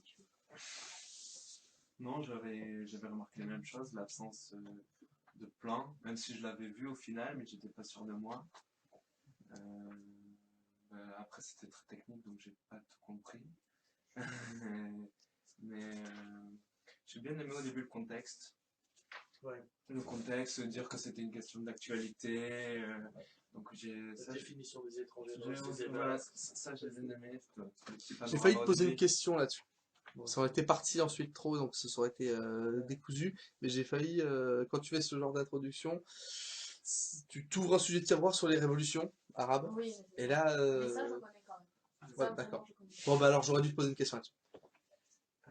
Ouais, donc moi je n'ai pas trop de remarques à faire. J'en ai encore jamais fait, donc je n'ai pas trop d'avis. Après, est-ce que vous pouvez tomber par exemple sur un membre du jury qui pose une question sur le décret de Trump par rapport aux étrangers? Moi j'imaginais lui poser ça comme question. Sur l'actualité. C'est possible. L'actualité, c'est le droit international, des libertés publiques. Il pose la question, mais versus droit français. Mais alors, ouais. Et je décommande très fortement, dans un exposé, de parler de droit étranger. Par exemple, de parler du décret de Trump ou quoi. Parce que c'est un gouffre, ils vont s'engouffrer dedans. Il y en a, ils vont te poser que des questions sur ça. Par exemple, il y en a qui avait vécu ça. Il a parlé du Patriot Act. Qu'est-ce qu'ils ont fait, le jury? Ils se sont engouffrés dedans, ils ont posé que des questions sur ça. Bah toi qui as fait ça? Non, c'est pas moi. Attends, moi je me souviens d'une séance où il t'avait posé un lapin, et on t'a quand même amené devant l'amphi à exposer, t'as parlé du Patriot Act et c'est moi qui t'ai chopé. Ah, c'est vrai, c'est ça. Oui, c'est ça, c'est ça, ouais. Mais c'est une petite anecdote. Ouais, c'était brutal. Hein. Mais non, c'est ça. Moi, je suis tombé dans le piège comme ça. Ouais. Illustration, voilà, il avait parlé du Patriot Act qui mettait en cause, qui supprimait certaines garanties fondamentales par rapport au droit à la sûreté. Et je lui avais posé comme question, qu'est-ce que vous pensez d'Abraham Lincoln qui, durant la guerre de sécession, avait suspendu les garanties de l'habeas corpus? Boum! Et pourquoi il portait une barbe aussi? Quoi? Tu m'avais posé cette question. C'est pas moi qui t'ai posé la question sur tu la barbe. m'avais dit pourquoi il portait une barbe. C'est possible, possible, ça. Je connais l'histoire, c'est déjà une petite fille qui il a été élu sans barbe, Lincoln. D'ailleurs, sur ça. La petite anecdote historique. Je vais finir mes remarques sur le fond. Ouais, voilà. Comme ça, moi, j'en aurais fini surtout le truc. Donc, oui, il l'a dit, j'ai beaucoup aimé l'introduction. Donc, sur le commentaire, j'ai pas de remarques à faire, je ne connais pas du tout la matière. Sur les questions, j'ai trouvé que tu t'en sortais bien, surtout quand c'est des questions ouvertes, où tu devais donner ton avis. Toutes ces questions techniques. Il y a des choses, vraiment, la garde à vue, l'administration pénitentiaire, ça passe pas. Ouais. C'est la garde à vue. La cour de cassation 3e degré, non plus. Ça, il faut pas. Mais bon, je pense que c'est des choses qu'en révisant, en bossant. Après, c'est axé privatiste, donc je ferai des formations publicistes. Mais la garde à vue, c'est pas l'administration pénitentiaire. Ouais, voilà. Il y a des choses comme ça qui, moi, en tant que privatiste, me choquent. Après, sur le reste, je trouve que c'est pas grave de ne pas savoir. Par exemple, la question sur l'AI, c'était le contrôleur général privatif des lieux de liberté. C'était limite donné dans l'intitulé de la question. Quand même. Oui, parce que j'ai dit qui contrôle les lieux de liberté. C'est le contrôleur général des lieux privatifs de liberté. On le sait, on le sait pas. Je le savais pas. C'est pas non plus la question du siècle. Mais bon, c'est toujours utile de connaître des AI, surtout que celle-là est intéressante parce qu'elle recouvre les rétentions administratives, toutes les prisons, les gardes à vue, les hospitalisations en film. d'office toutes les mesures privatives de liberté. Donc c'est intéressant de voir une autorité administrative. Le rapport est à indépendante lire pour réparer le qui grand est oral. à la fois sur le judiciaire, à la fois sur l'administratif, et c'est une institution qui est en pleine montée en puissance, qui joue vraiment un rôle dans les institutions, c'est toujours utile à l'avoir. Depuis qu'elle a rendu son avis sur la rétention de sûreté, ça commence à faire parler d'elle. Non, puis sur la prison de Fresnes, il y a quelques temps, il y a plein de choses qui... Sur la radicalisation. Oui, la radicalisation, bien sûr. Bon, on le sait pas, mais en fait, voilà, ce qu'il faut, l'esprit. comprendre, c'est que là, on t'a posé des questions qui est normal que, comme on est qu'en février, c'est normal que tu n'aies pas encore toutes les connaissances pour répondre voilà, sur garde à vue, rétention, tout ça. Mais toutes ces questions-là, il faut que tu les connaisses aujourd'hui, grand oral. Qui a occupé pendant longtemps la présidence du tribunal des conflits, ça fait partie. En fait, il y aurait une liste monumentale à te faire des trucs qu'il faut connaître. Que la présidence du Conseil d'État, c'est le Premier ministre. Pareil, parfois, c'est garde des Sceaux. Certains cas, pour certaines assemblées. Certaines assemblées, tu as parfois le garde des Sceaux. Ah ben, tu vois. Parfois, hein, c'est rare, mais parfois. Mais voilà. Mais et savoir être prêt éventuellement à pouvoir jumper sur le thème, voilà, qu'au final, c'est pas important le titre, la question c'est l'effectivité, la question de l'indépendance, bon, voilà. C'est pour ça que ficher l'actualité, ça compte, mais également t'interroger sur, voilà, sur des points fondamentaux, et c'est utile parce que par exemple, Narvalo, toi tu assistes à ça, maintenant tu es averti sur le fait, ah ouais, c'est quand même pas mal que je m'intéresse quand même je sais pas, peut-être que c'était pas le cas avant, peut-être que ça a été, mais sur le contrôleur général des lieux de détention et de privation de liberté. Voilà. Assister à Radio Clémence, assister aux entraînements, écouter Radio Clémence, en fait se confronter à l'exercice. Alors oui, je voudrais juste rebondir sur un point. Pour le coup, avant, je souscris vraiment à ce qu'a dit Jimbo. C'est-à-dire que moi, je pars du principe que je n'ai aucune légitimité pour donner des conseils, je te donne juste mon avis, d'accord? Surtout que moi, je suis dans un autre parcours que le CRFPA, donc vraiment, je n'ai pas cette prétention-là. Juste, puisqu'ils ont parlé du contexte, moi j'ai relevé une phrase, c'est de nombreux pays, certains vivent dans de nombreux pays et de nombreuses dictatures, et tu as balancé ça comme ça. Mais honnêtement, moi, ça m'a choqué, j'ai marqué. Alors, soit tu donnes des dictatures et tu les cites, mais les dictatures auxquelles tu dois faire référence, la plupart du temps, elles se disent République démocratique. D'accord? Donc, soit tu donnes vraiment et tu cites des conflits, comme ça tu évites de parler du régime politique. Mais moi, bon, je ne vais pas poser la question parce que voilà, c'est un début et des fois on veut aussi introduire le sujet comme on veut et comme on peut. Mais quand tu dis de nombreuses dictatures, si tu parles de dictatures dans les pays forcément étrangers à la France, la première question c'est de quel pays parlez-vous? Alors là, si tu donnes une dictature qui soit est reconnue sur la scène internationale, soit à l'intitulé République ou démocratique, ben là tu t'enfonces. Tu vois ce que je veux dire? Alors tu parles juste des conflits arabes, tu dis que ce qui se passe en Syrie ou en Libye fait qu'il y a un afflux de personnes assez important, tu parles des réfugiés économiques en Afrique, et au moins tu dis... Dans ce genre de questions qui appellent à une réponse, on t'attend sur une réponse subjective pour t'attaquer, tu objectivises le débat, et tu dis, selon les rapports d'Amnesty International, voilà, c'est surtout tu n'impliques pas toi-même là. International, je sais pas si c'est objectif. Voilà, parce que par exemple, tu aurais répondu à la Corée du Nord, tu aurais vraiment mon membre du jury qui serait venu te chercher. Ah, vous trouvez que c'est une dictature? Moi j'appelle ça un régime totalitaire. C'est pas le même degré. Et tac, et tac, et tac, et tac. Tu vois, même dans un sens ou un autre. C'est l'exposition, et donc il faut savoir manier. À un moment, tu vas subjectiviser ta réponse, dans un cas, tu vas le rendre plus objectif. Il faut apprendre à jongler avec ça. Mais c'est un premier exercice, et pour une première prestation, moi je la trouve tout à fait prometteuse. Oui, tu peux t'améliorer. Et puis j'aimerais souligner une difficulté quand même. Prometteuse.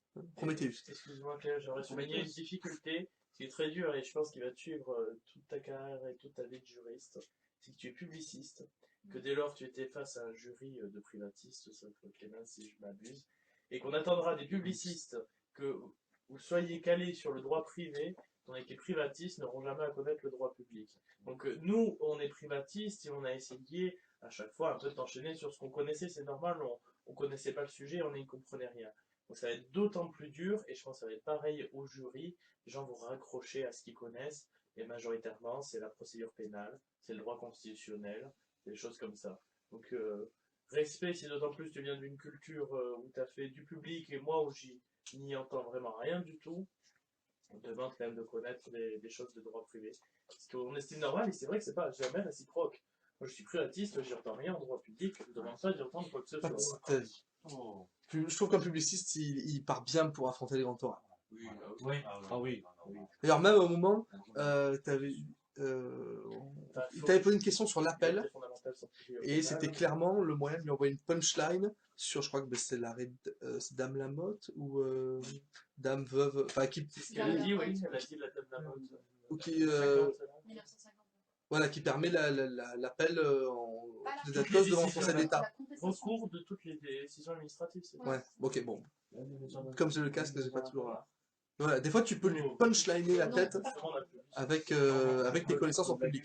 Pour moi, tu pars pas du tout désavantagé en étant publiciste. Hein. Là, je dirais que tu pars même mieux. C'est personnel. Il faut quand même préciser que Clemens c'est double casquette. Oui, voilà. Des privatistes, excepté peut-être Clemens, mais moi qui ai partagé une année privatiste avec Clemens, je le dis, il a la double casquette. Ah non, mais il a le mérite dans toutes les matières. Il y a le chaman de l'humilité et il y a le couteau suisse. Bon. Est-ce que toi, voilà, je pense qu'on a fait le tour sur la question. C'est pas la question, pourquoi vous voulez faire avocat, faudrait que tu Ah oui, non mais là j'étais vraiment... Le je sais pas. Ah ouais. Mais c'est pas grave, tu le prépareras. Aujourd'hui, tu auras la réponse. C'est un peu le bordel. J'avais déjà préparé dans ma tête, mais juste là, j'étais épuisée de questions. Les 30 minutes, ce sera éprouvant. Est-ce que toi-même, tu veux communiquer tes impressions sur ce premier exercice? Franchement, c'était très difficile pour moi. Et au début, normalement, quand je fais par exemple l'exposé ou quoi, je regarde jamais mes fiches et ça me permet beaucoup plus vraiment de pouvoir réfléchir sur le moment et d'être plus à l'aise. Et là, j'arrivais pas du tout à me détacher de mes fiches, du coup ça me stressait et c'est pour ça que je buguais et ça me réussissait pas trop. Et tout ça, c'est dû vraiment au stress parce que c'est assez stressant, j'ai pas eu le temps, le sujet il était vraiment très... Mais au moins, les confronter à ça, tu vois. Maintenant, tu sais quand tu vas... Tu peux faire que mieux. Ouais, c'est ça. Et là, tu pars pas d'un mauvais niveau, du tout. Donc, voilà, il faut le voir comme ça. Maintenant, il faut s'entraîner. Le seul moyen de vaincre le stress... Attends, c'était quoi la... Ah, j'ai pas écouté la punchline. RF vient de dire qu'il y a eu largement pire. Sous-entendu dans l'histoire de Radio Tu veux dire quoi, là? Dans l'histoire de Radio Clément, il n'y a que les gens qui sont passés qui sont autour de cette table. Ouais, c'est ça. Voilà. Largement pire, tu cibles qui? Non, bon, après, mais j'espère que ça t'a pas dégoûté. Et vraiment, non, franchement, c'est vraiment un truc. Oui, c'est plus on s'entraîne. Voilà. Bah écoute, j'espère que ce correcteur sur Radio Clémence t'aura été profitable, que tu reviendras dans du monde. La prochaine fois, bah écoute, nous accueillerons Narvalo. Très prochainement, nous causerons de droit pénal. Et des droits pénals. C'est plus dur là, parce que tu vas jouer à domicile. Moi je t'assure, même si peut-être en prendre plein la tronche, tu vas en sortir plus fort. Ah, mais tu seras plus... Moi je trouve que c'est moins douloureux de se faire taper au grand oral que lire un gros bouquin de droit pénal. Non, puis avec un jury un peu spécialisé, ça va être plus dur. Donc, autre chose à rajouter, je crois qu'on est bon, je crois qu'on peut finir là-dessus, sur une bonne note. Moi je dis c'est encourageant, persévère, il y a du bon, il y a une marge de manœuvre, mais voilà, tout en étant conscient de tout ça, ça ne peut que s'améliorer. Moi j'ai confiance sur les prochaines sessions de Radio Clément et pour tes passages au grand oral durant les IEJ. Messieurs, merci Clémence. Écoute, surtout merci à Chips. Oh là là, c'est mignon pour la reprise, c'est mignon tout plein. Bon, écoutez, on vous fait des gros poutous juridiques. On se retrouve très bientôt. Donc, allez, on se retrouve très bientôt sur Radio Clémence. Merci de votre attention et à très bientôt. Vous êtes sur Radio Clémence. Ce jingle est spontané.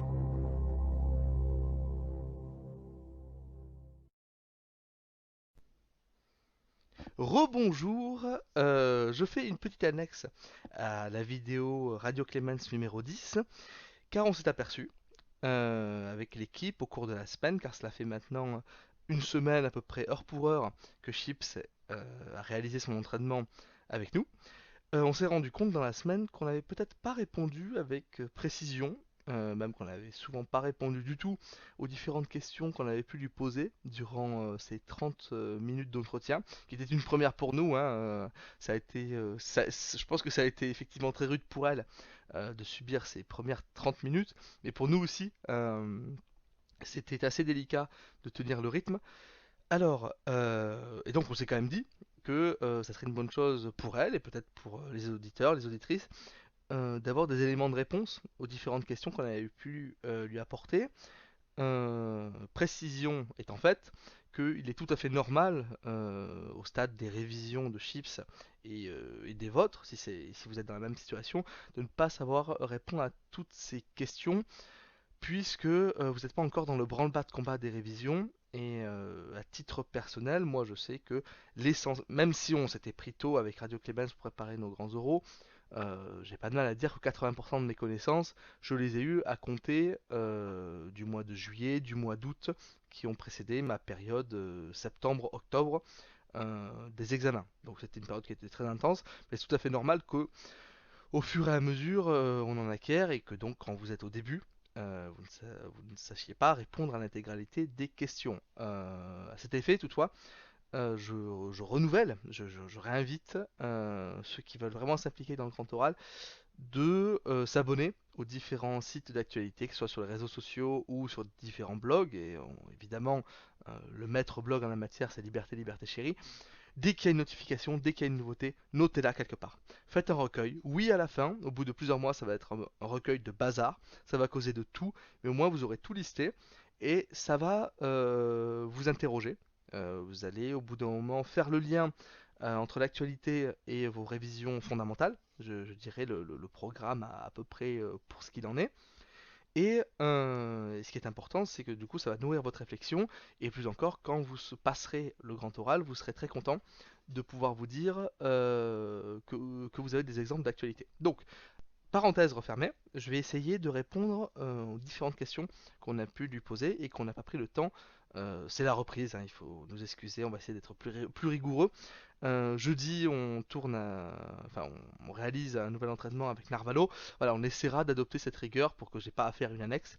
Voilà, donc excusez-nous, excusez-nous de ce petit écart. J'espère qu'en définitive, ça vous sera utile.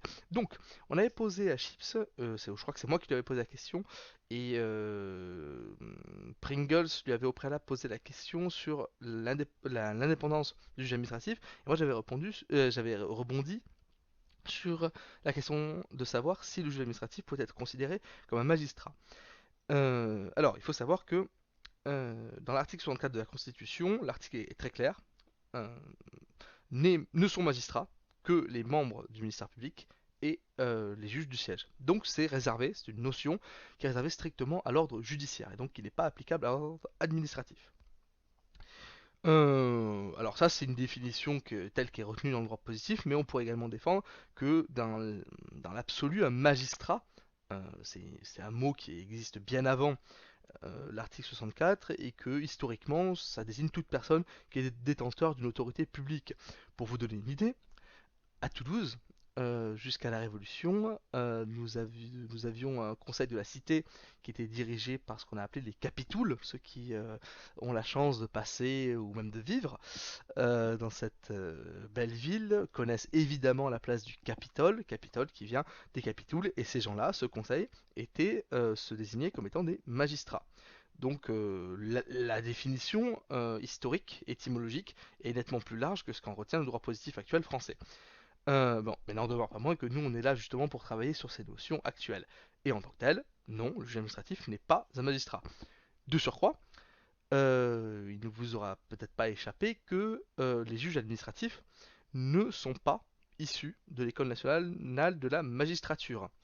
Ainsi, les conseils d'État ressortent pour l'essentiel de l'École nationale de l'administration, tandis que les conseillers des tribunaux administratifs et des cours administratifs d'appel, eux, ressortent de différentes voies. Il n'y a pas que l'ENA, il y a des concours, des tours extérieurs, des détachements.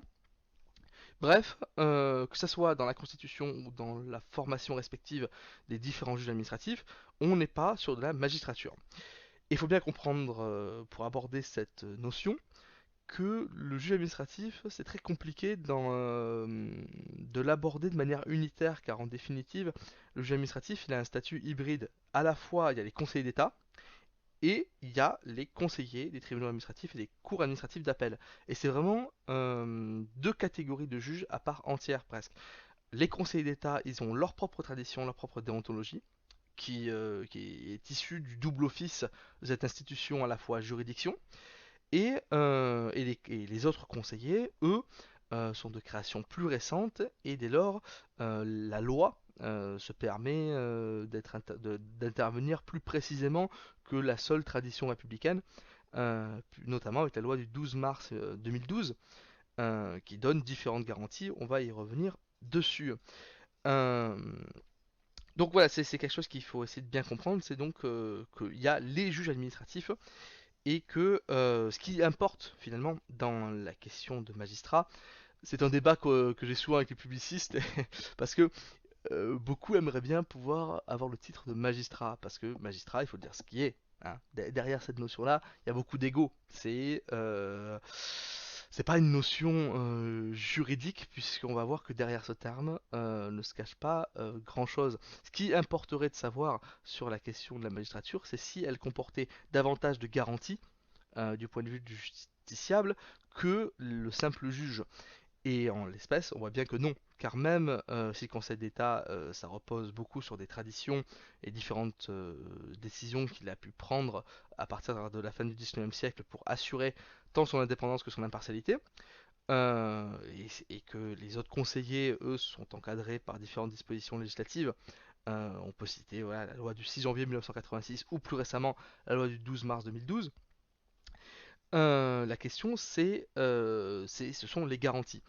Et en l'état, force est de constater que ce soit les juges administratifs ou les juges judiciaires, en définitive, ont les mêmes garanties.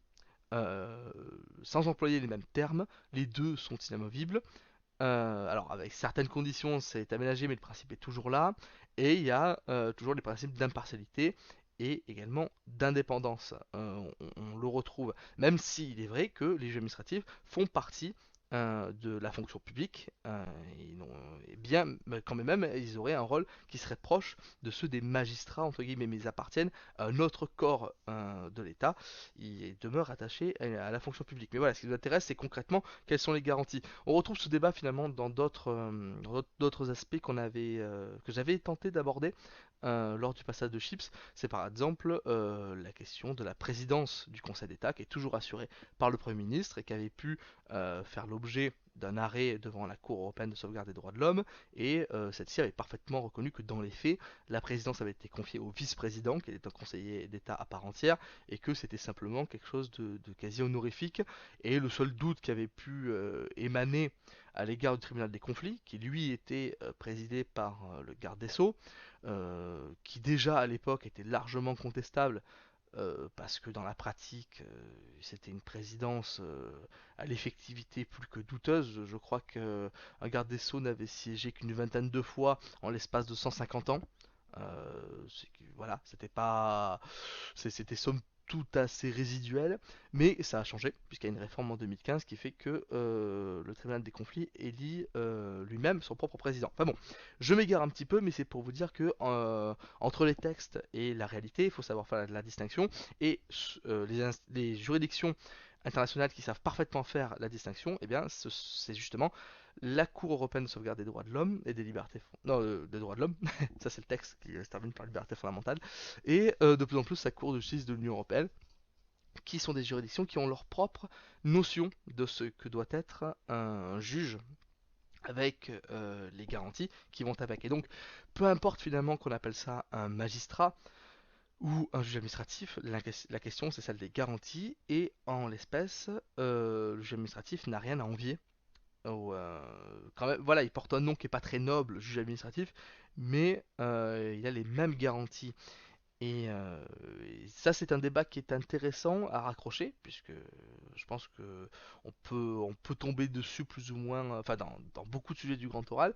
Et je vous invite à réécouter l'enregistrement qu'on avait fait sur la loi de renseignement, qui accorde une place prépondérante au juge administratif, sans totalement exclure quand même le juge judiciaire. Je rentre pas dans les détails dans cette annexe, mais si vous voulez un cas d'opposition entre juge administratif et juge judiciaire sur la question des renseignements et par ailleurs également sur la question pas moins primordiale que sont les écoutes, écoute administrative et écoute judiciaire. Voilà, je vous invite à réécouter cette émission de Radio Clemens, la numéro 7, puisque j'avais apporté des éléments pour dire que en la matière, le juge administratif n'avait rien à envier en termes de sauvegarde des libertés fondamentales au juge judiciaire, la chambre criminelle ayant à maintes reprises plus ou moins donné un blanc-seing en matière d'écoute, là où le juge administratif avait essayé de se montrer beaucoup plus contraignant à l'égard de l'État. Bien, j'espère avoir été clair sur cette première question. Également, on lui avait posé une deuxième question qui était de savoir quelles étaient les conséquences d'une décision de la Cour européenne des droits de l'homme. Alors, il faut savoir que la Cour européenne de sauvegarde des droits de l'homme peut prendre deux types de mesures, des mesures à caractère individuel et des mesures de caractère général. Alors, pour les caractères individuels, il s'agit finalement d'effacer les conséquences des violations établies dont les requérants individuels ont souffert. En fait, c'est de permettre d'en revenir à une restitutio in integrum, c'est-à-dire d'en revenir avant que toute l'affaire ne débute. C'est un peu un effet, voilà, on en revient à l'état initial avant que n'émerge un contentieux. Donc ça, c'est quand même une mesure individuelle qui peut être ordonnée. Alors, ordonné, hein, le terme pourrait faire l'objet d'un débat, on va dire qu'il peut être requis, voilà, par la Cour européenne, et donc cette mesure individuelle peut donner lieu à trois types de satisfaction équitable, car c'est bien le terme qui est employé. Soit on fait un constat de violation, et dans ce cas-là, la Cour fournit en soi une satisfaction équitable, puisqu'on va constater en tant que tel un préjudice moral. Il n'y a pas besoin d'aller plus loin que ça. C'est la décision de la Cour fait office de satisfaction équitable. Ou alors va demander une somme d'argent, une indemnité pour le requérant, ou la Cour également peut demander des mesures complémentaires afin de contribuer à remettre les choses dans l'état où elles se trouvaient avant la violation constatée par la Cour. Et également, la Cour européenne des droits de l'homme peut prendre des mesures de caractère général. Elle vise à éviter le renouvellement de violations semblables à celles constatées, ou à mettre à terme à des violations qui seraient continues. Et pour cela, soit elle va demander des modifications législatives ou réglementaires, ou d'adopter des mesures plus matérielles, comme par exemple la rénovation d'établissements pénitentiaires ou l'amélioration de la formation des juges ou des forces de l'ordre. Voilà, c'est à peu près l'idée. Ensuite, l'effectivité de ces demandes de la Cour européenne des droits de l'homme est confiée, il me semble, à une commission particulière du Conseil de l'Europe. Voilà, je rentre pas plus dans les détails parce que là ensuite ça rentre dans la machine diplomatique, mais il y a quand même un suivi qui est fait, et généralement les décisions de la Cour européenne de sauvegarde des droits de l'homme, dans le cas de la France par exemple, sont souvent prises en tant que telles.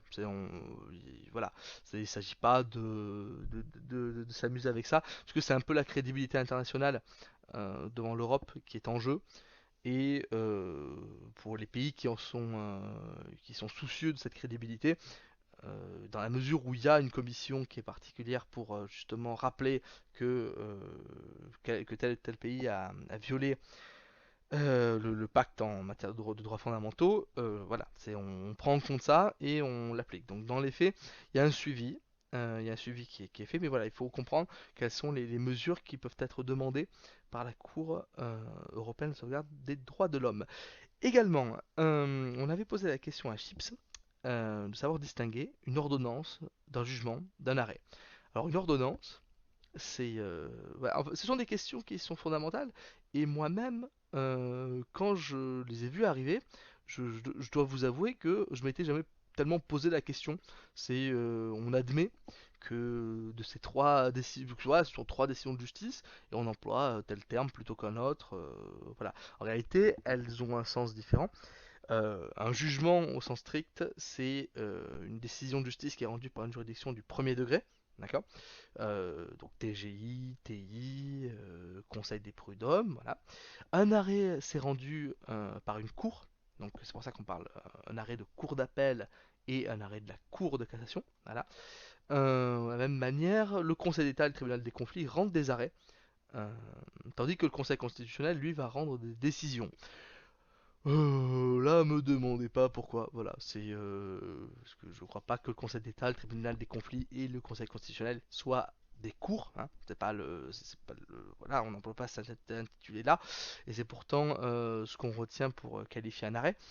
Néanmoins, c'est comme ça, c'est la tradition. Enfin, ce sont les termes que l'on emploie et que ces juridictions emploient elles-mêmes.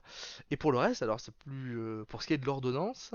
Alors, il s'agit simplement d'une décision qui est rendue par un juge unique. C'est pour ça que vous avez des ordonnances de référé, des ordonnances du juge des libertés et de la détention, des ordonnances du juge d'instruction. C'est rendu par un seul juge.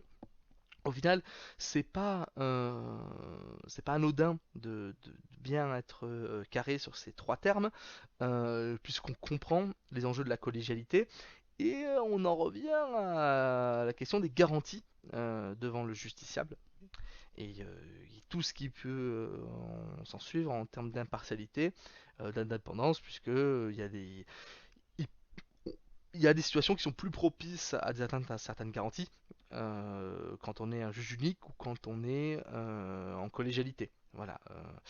Également, on lui avait posé la question de savoir si la Cour de cassation était un troisième degré de juridiction.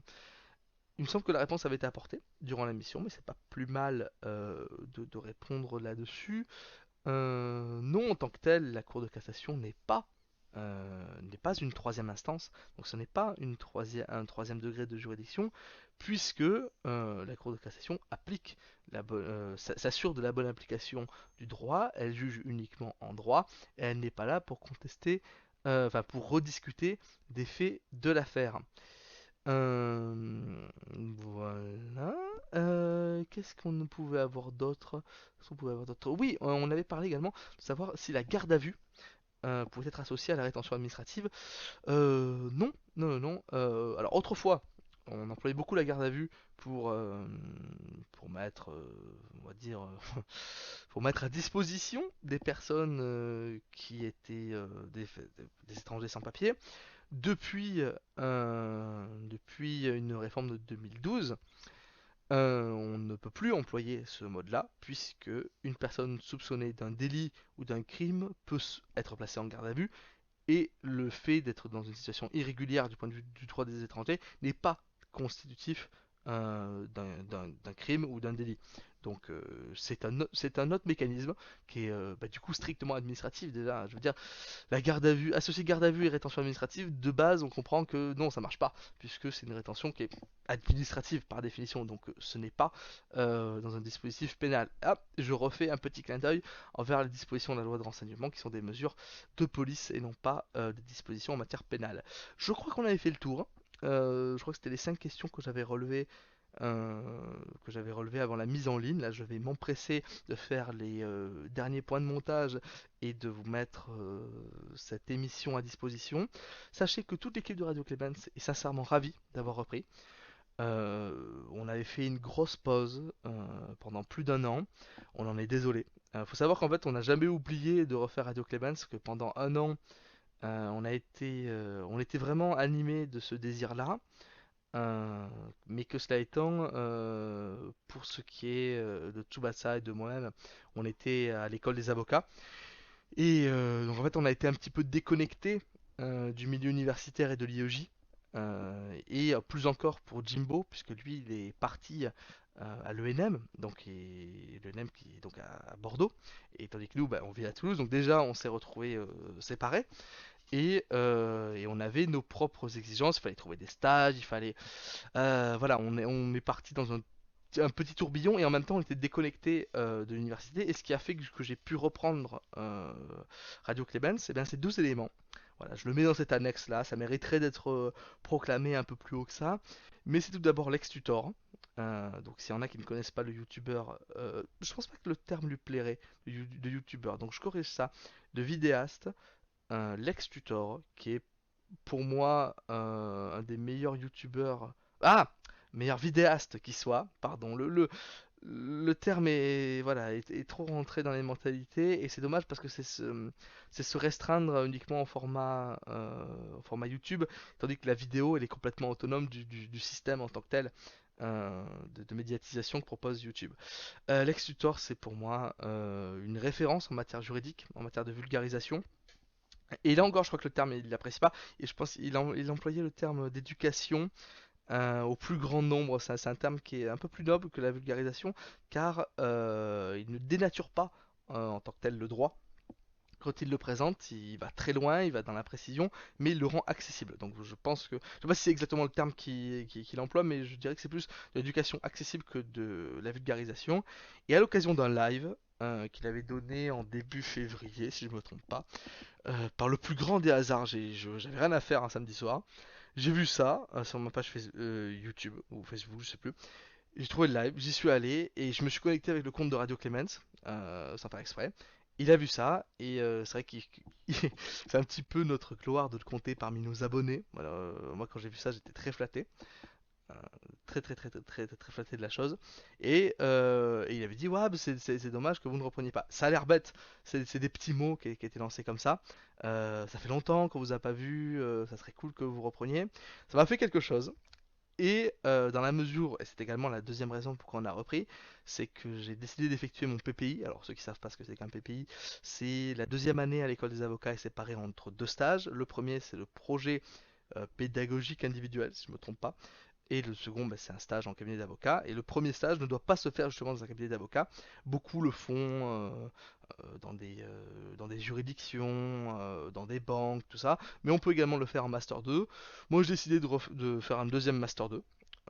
Parce qu'on me proposait d'être chargé d'enseignement à l'université et donc j'ai dit écoute, c'est déjà c'est intéressant, je voulais toujours être chargé de TD, ça m'intéressait et c'était intéressant pour moi dans ma carrière, dans la perspective professionnelle que j'ai, de m'orienter un petit peu plus en droit public sans perdre du bagage privatiste un petit peu plus général que j'avais pu avoir notamment suite au CRFPA. Et donc, je me suis inscrit, j'ai été reçu en Master 2 en droit public des affaires. Et c'est dedans que je me suis aperçu que beaucoup de personnes de ce Master 2 préparer l'IOJ, préparer le CRFPA, et je me dis mais je vais leur proposer Radio Clemens, et on en a beaucoup, on en a 6-7 je crois, qui se sont déclarés très motivés, et par exemple Chips et Narvalo sont des camarades de ce Master 2, et je les remercie tant de leur confiance que de la participation, parce que sans candidat, Radio Clemens ça tournerait à vide, et ça nous fait très plaisir de reprendre ça, à tel point d'ailleurs que je vous annonce petite surprise de la reprise. Également cette semaine, outre le fait qu'on s'était rendu compte qu'on n'avait peut-être pas traité les questions de Chips avec suffisamment de rigueur, on se dit, c'est quand même dommage parce que la pauvre Chips, si on adopte le planning de faire une vidéo toutes les 2 semaines, on va la revoir que dans 12 semaines. Et ça nous embêtait parce que on sentait qu'elle elle en avait les tripes et qu'elle voulait tout de suite mieux faire. Et lui dire, bon ben on se voit dans plus de 2 mois, ça nous a gêné. Et on s'est dit, et si on passait à un rythme hebdomadaire? Euh, pour l'instant, le principe est adopté. On va faire une session d'entraînement le 2 mars et le 9 mars. Donc c'est une première. Si on avait fait ça pour le mode burst de Jimbo, mais c'est pas un rythme qui nous était habituel autrefois. Je ne peux pas. Voilà, je ne m'engage pas sur le fait que l'on puisse tenir nécessairement une émission par semaine. Je suis motivé. J'ai d'autres personnes de mon équipe qui sont très motivées pour ça, parce que c'est un moment qui est toujours agréable et convivial. C'est Radio Clemens, c'est pas tellement qu'on fait du droit, on parle de droit. Ça reste une soirée entre potes. C'est des pizzas, des chips, des boissons, des sodas, des bières. Enfin, c'est un cadre qui est très convivial et je pense que c'est aussi pour ça que les candidats qui tentent de se mêler à l'aventure en ressortent si contents, c'est parce que c'est vraiment un cadre chaleureux et et non c'est à la fois chaleureux et tout aussi enrichissant que de passer un grand oral devant un amphithéâtre dans le cadre d'un IEJ. Donc voilà, donc je peux pas m'engager sur le fait que ça sera nécessairement une fois par semaine, parce que tout un chacun on a nos propres rythmes universitaires et professionnels. Néanmoins, sachez que le principe est adopté. Donc, en tout état de cause, vous devriez avoir au moins, et j'espère du coup plus, de 2 vidéos par mois. de Radio Clemens, en espérant que ça vous soit profitable. N'hésitez pas, alors bon, ça je le dis pas, j'en profite, je le mets dans l'annexe, mais si vous voulez partager nos vidéos, on peut que vous y encourager. Notre but n'est pas de faire des vues, mais si c'est profitable au plus grand nombre, et j'ai le sentiment, j'ai la conviction que c'est profitable, je, je me dis que la réussite de Jimbo, elle est majoritairement, avant tout, et surtout grâce à lui, mais qu'on a peut-être contribué. Et si ça peut contribuer à d'autres, eh ben, n'hésitez pas à faire connaître cette chaîne. N'hésitez pas à nous envoyer des questions. Ça ne s'adresse pas qu'aux étudiants toulousains. Et ça nous fera un plaisir de répondre à l'antenne. Voilà. Ça peut intéresser d'autres personnes si vous avez des interrogations. On est passé par le CRFPA, on l'a réussi. On l'a réussi et en toute modestie, je le redis, on l'a réussi, bon, je vais le dire, haut la main, voilà. Des résultats différents, mais on n'a pas à rougir de nos résultats, on n'a pas eu à 10 piles, et parce qu'on s'est impliqué, et en même temps, aucun de nous, y compris Jimbo, nous sommes des machines en droit. On n'est pas du tout passionné par le droit c'est qu'un moyen, et je pense que ce qui nous anime tous, c'est ces interactions humaines. Et le droit n'est qu'un outil en la matière. On n'est pas du tout fasciné. Clairement, sur ma table de chevet, c'est pas du tout des traités juridiques qui m'attendent pour me bercer la nuit. C'est pas du tout ça. Moi, je dis que des biographies historiques et ça n'a rien à voir. Donc voilà, on est passé par là. N'hésitez pas à contribuer, même à distance, si vous avez des questions. Et peut-être même, je serais peut-être ravi de faire, pourquoi pas une expérience, de le faire par Skype. Voilà, même à distance, je pense que l'expérience pourrait être intéressante. Donc n'hésitez pas, si c'est un concept qui vous plaît, si vous êtes même de passage sur Toulouse, parce que c'est quand même plus sympa d'être en présentiel, ou même à distance, eh ben, écoutez, n'hésitez pas. Vous avez cette chance-là. Moi, je me suis créé cette chance-là pour préparer le grand oral. Ça m'a été bénéfique et sincèrement, je pense que ça peut l'être au plus grand nombre.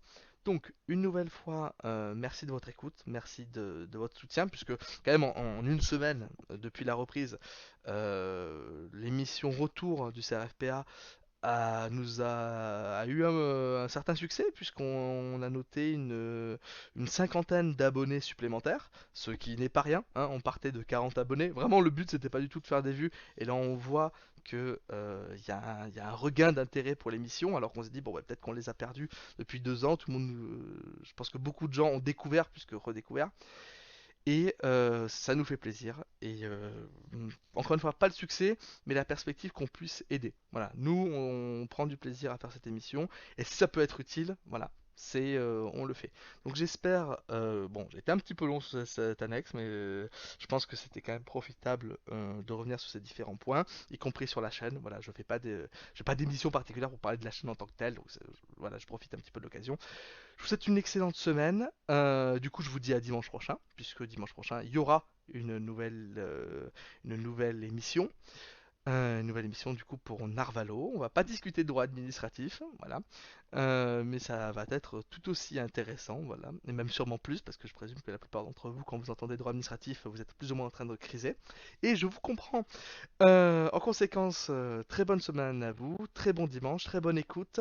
Merci de votre soutien. Et même si ça fait rire les membres de mon équipe, je vous fais des poutous juridiques.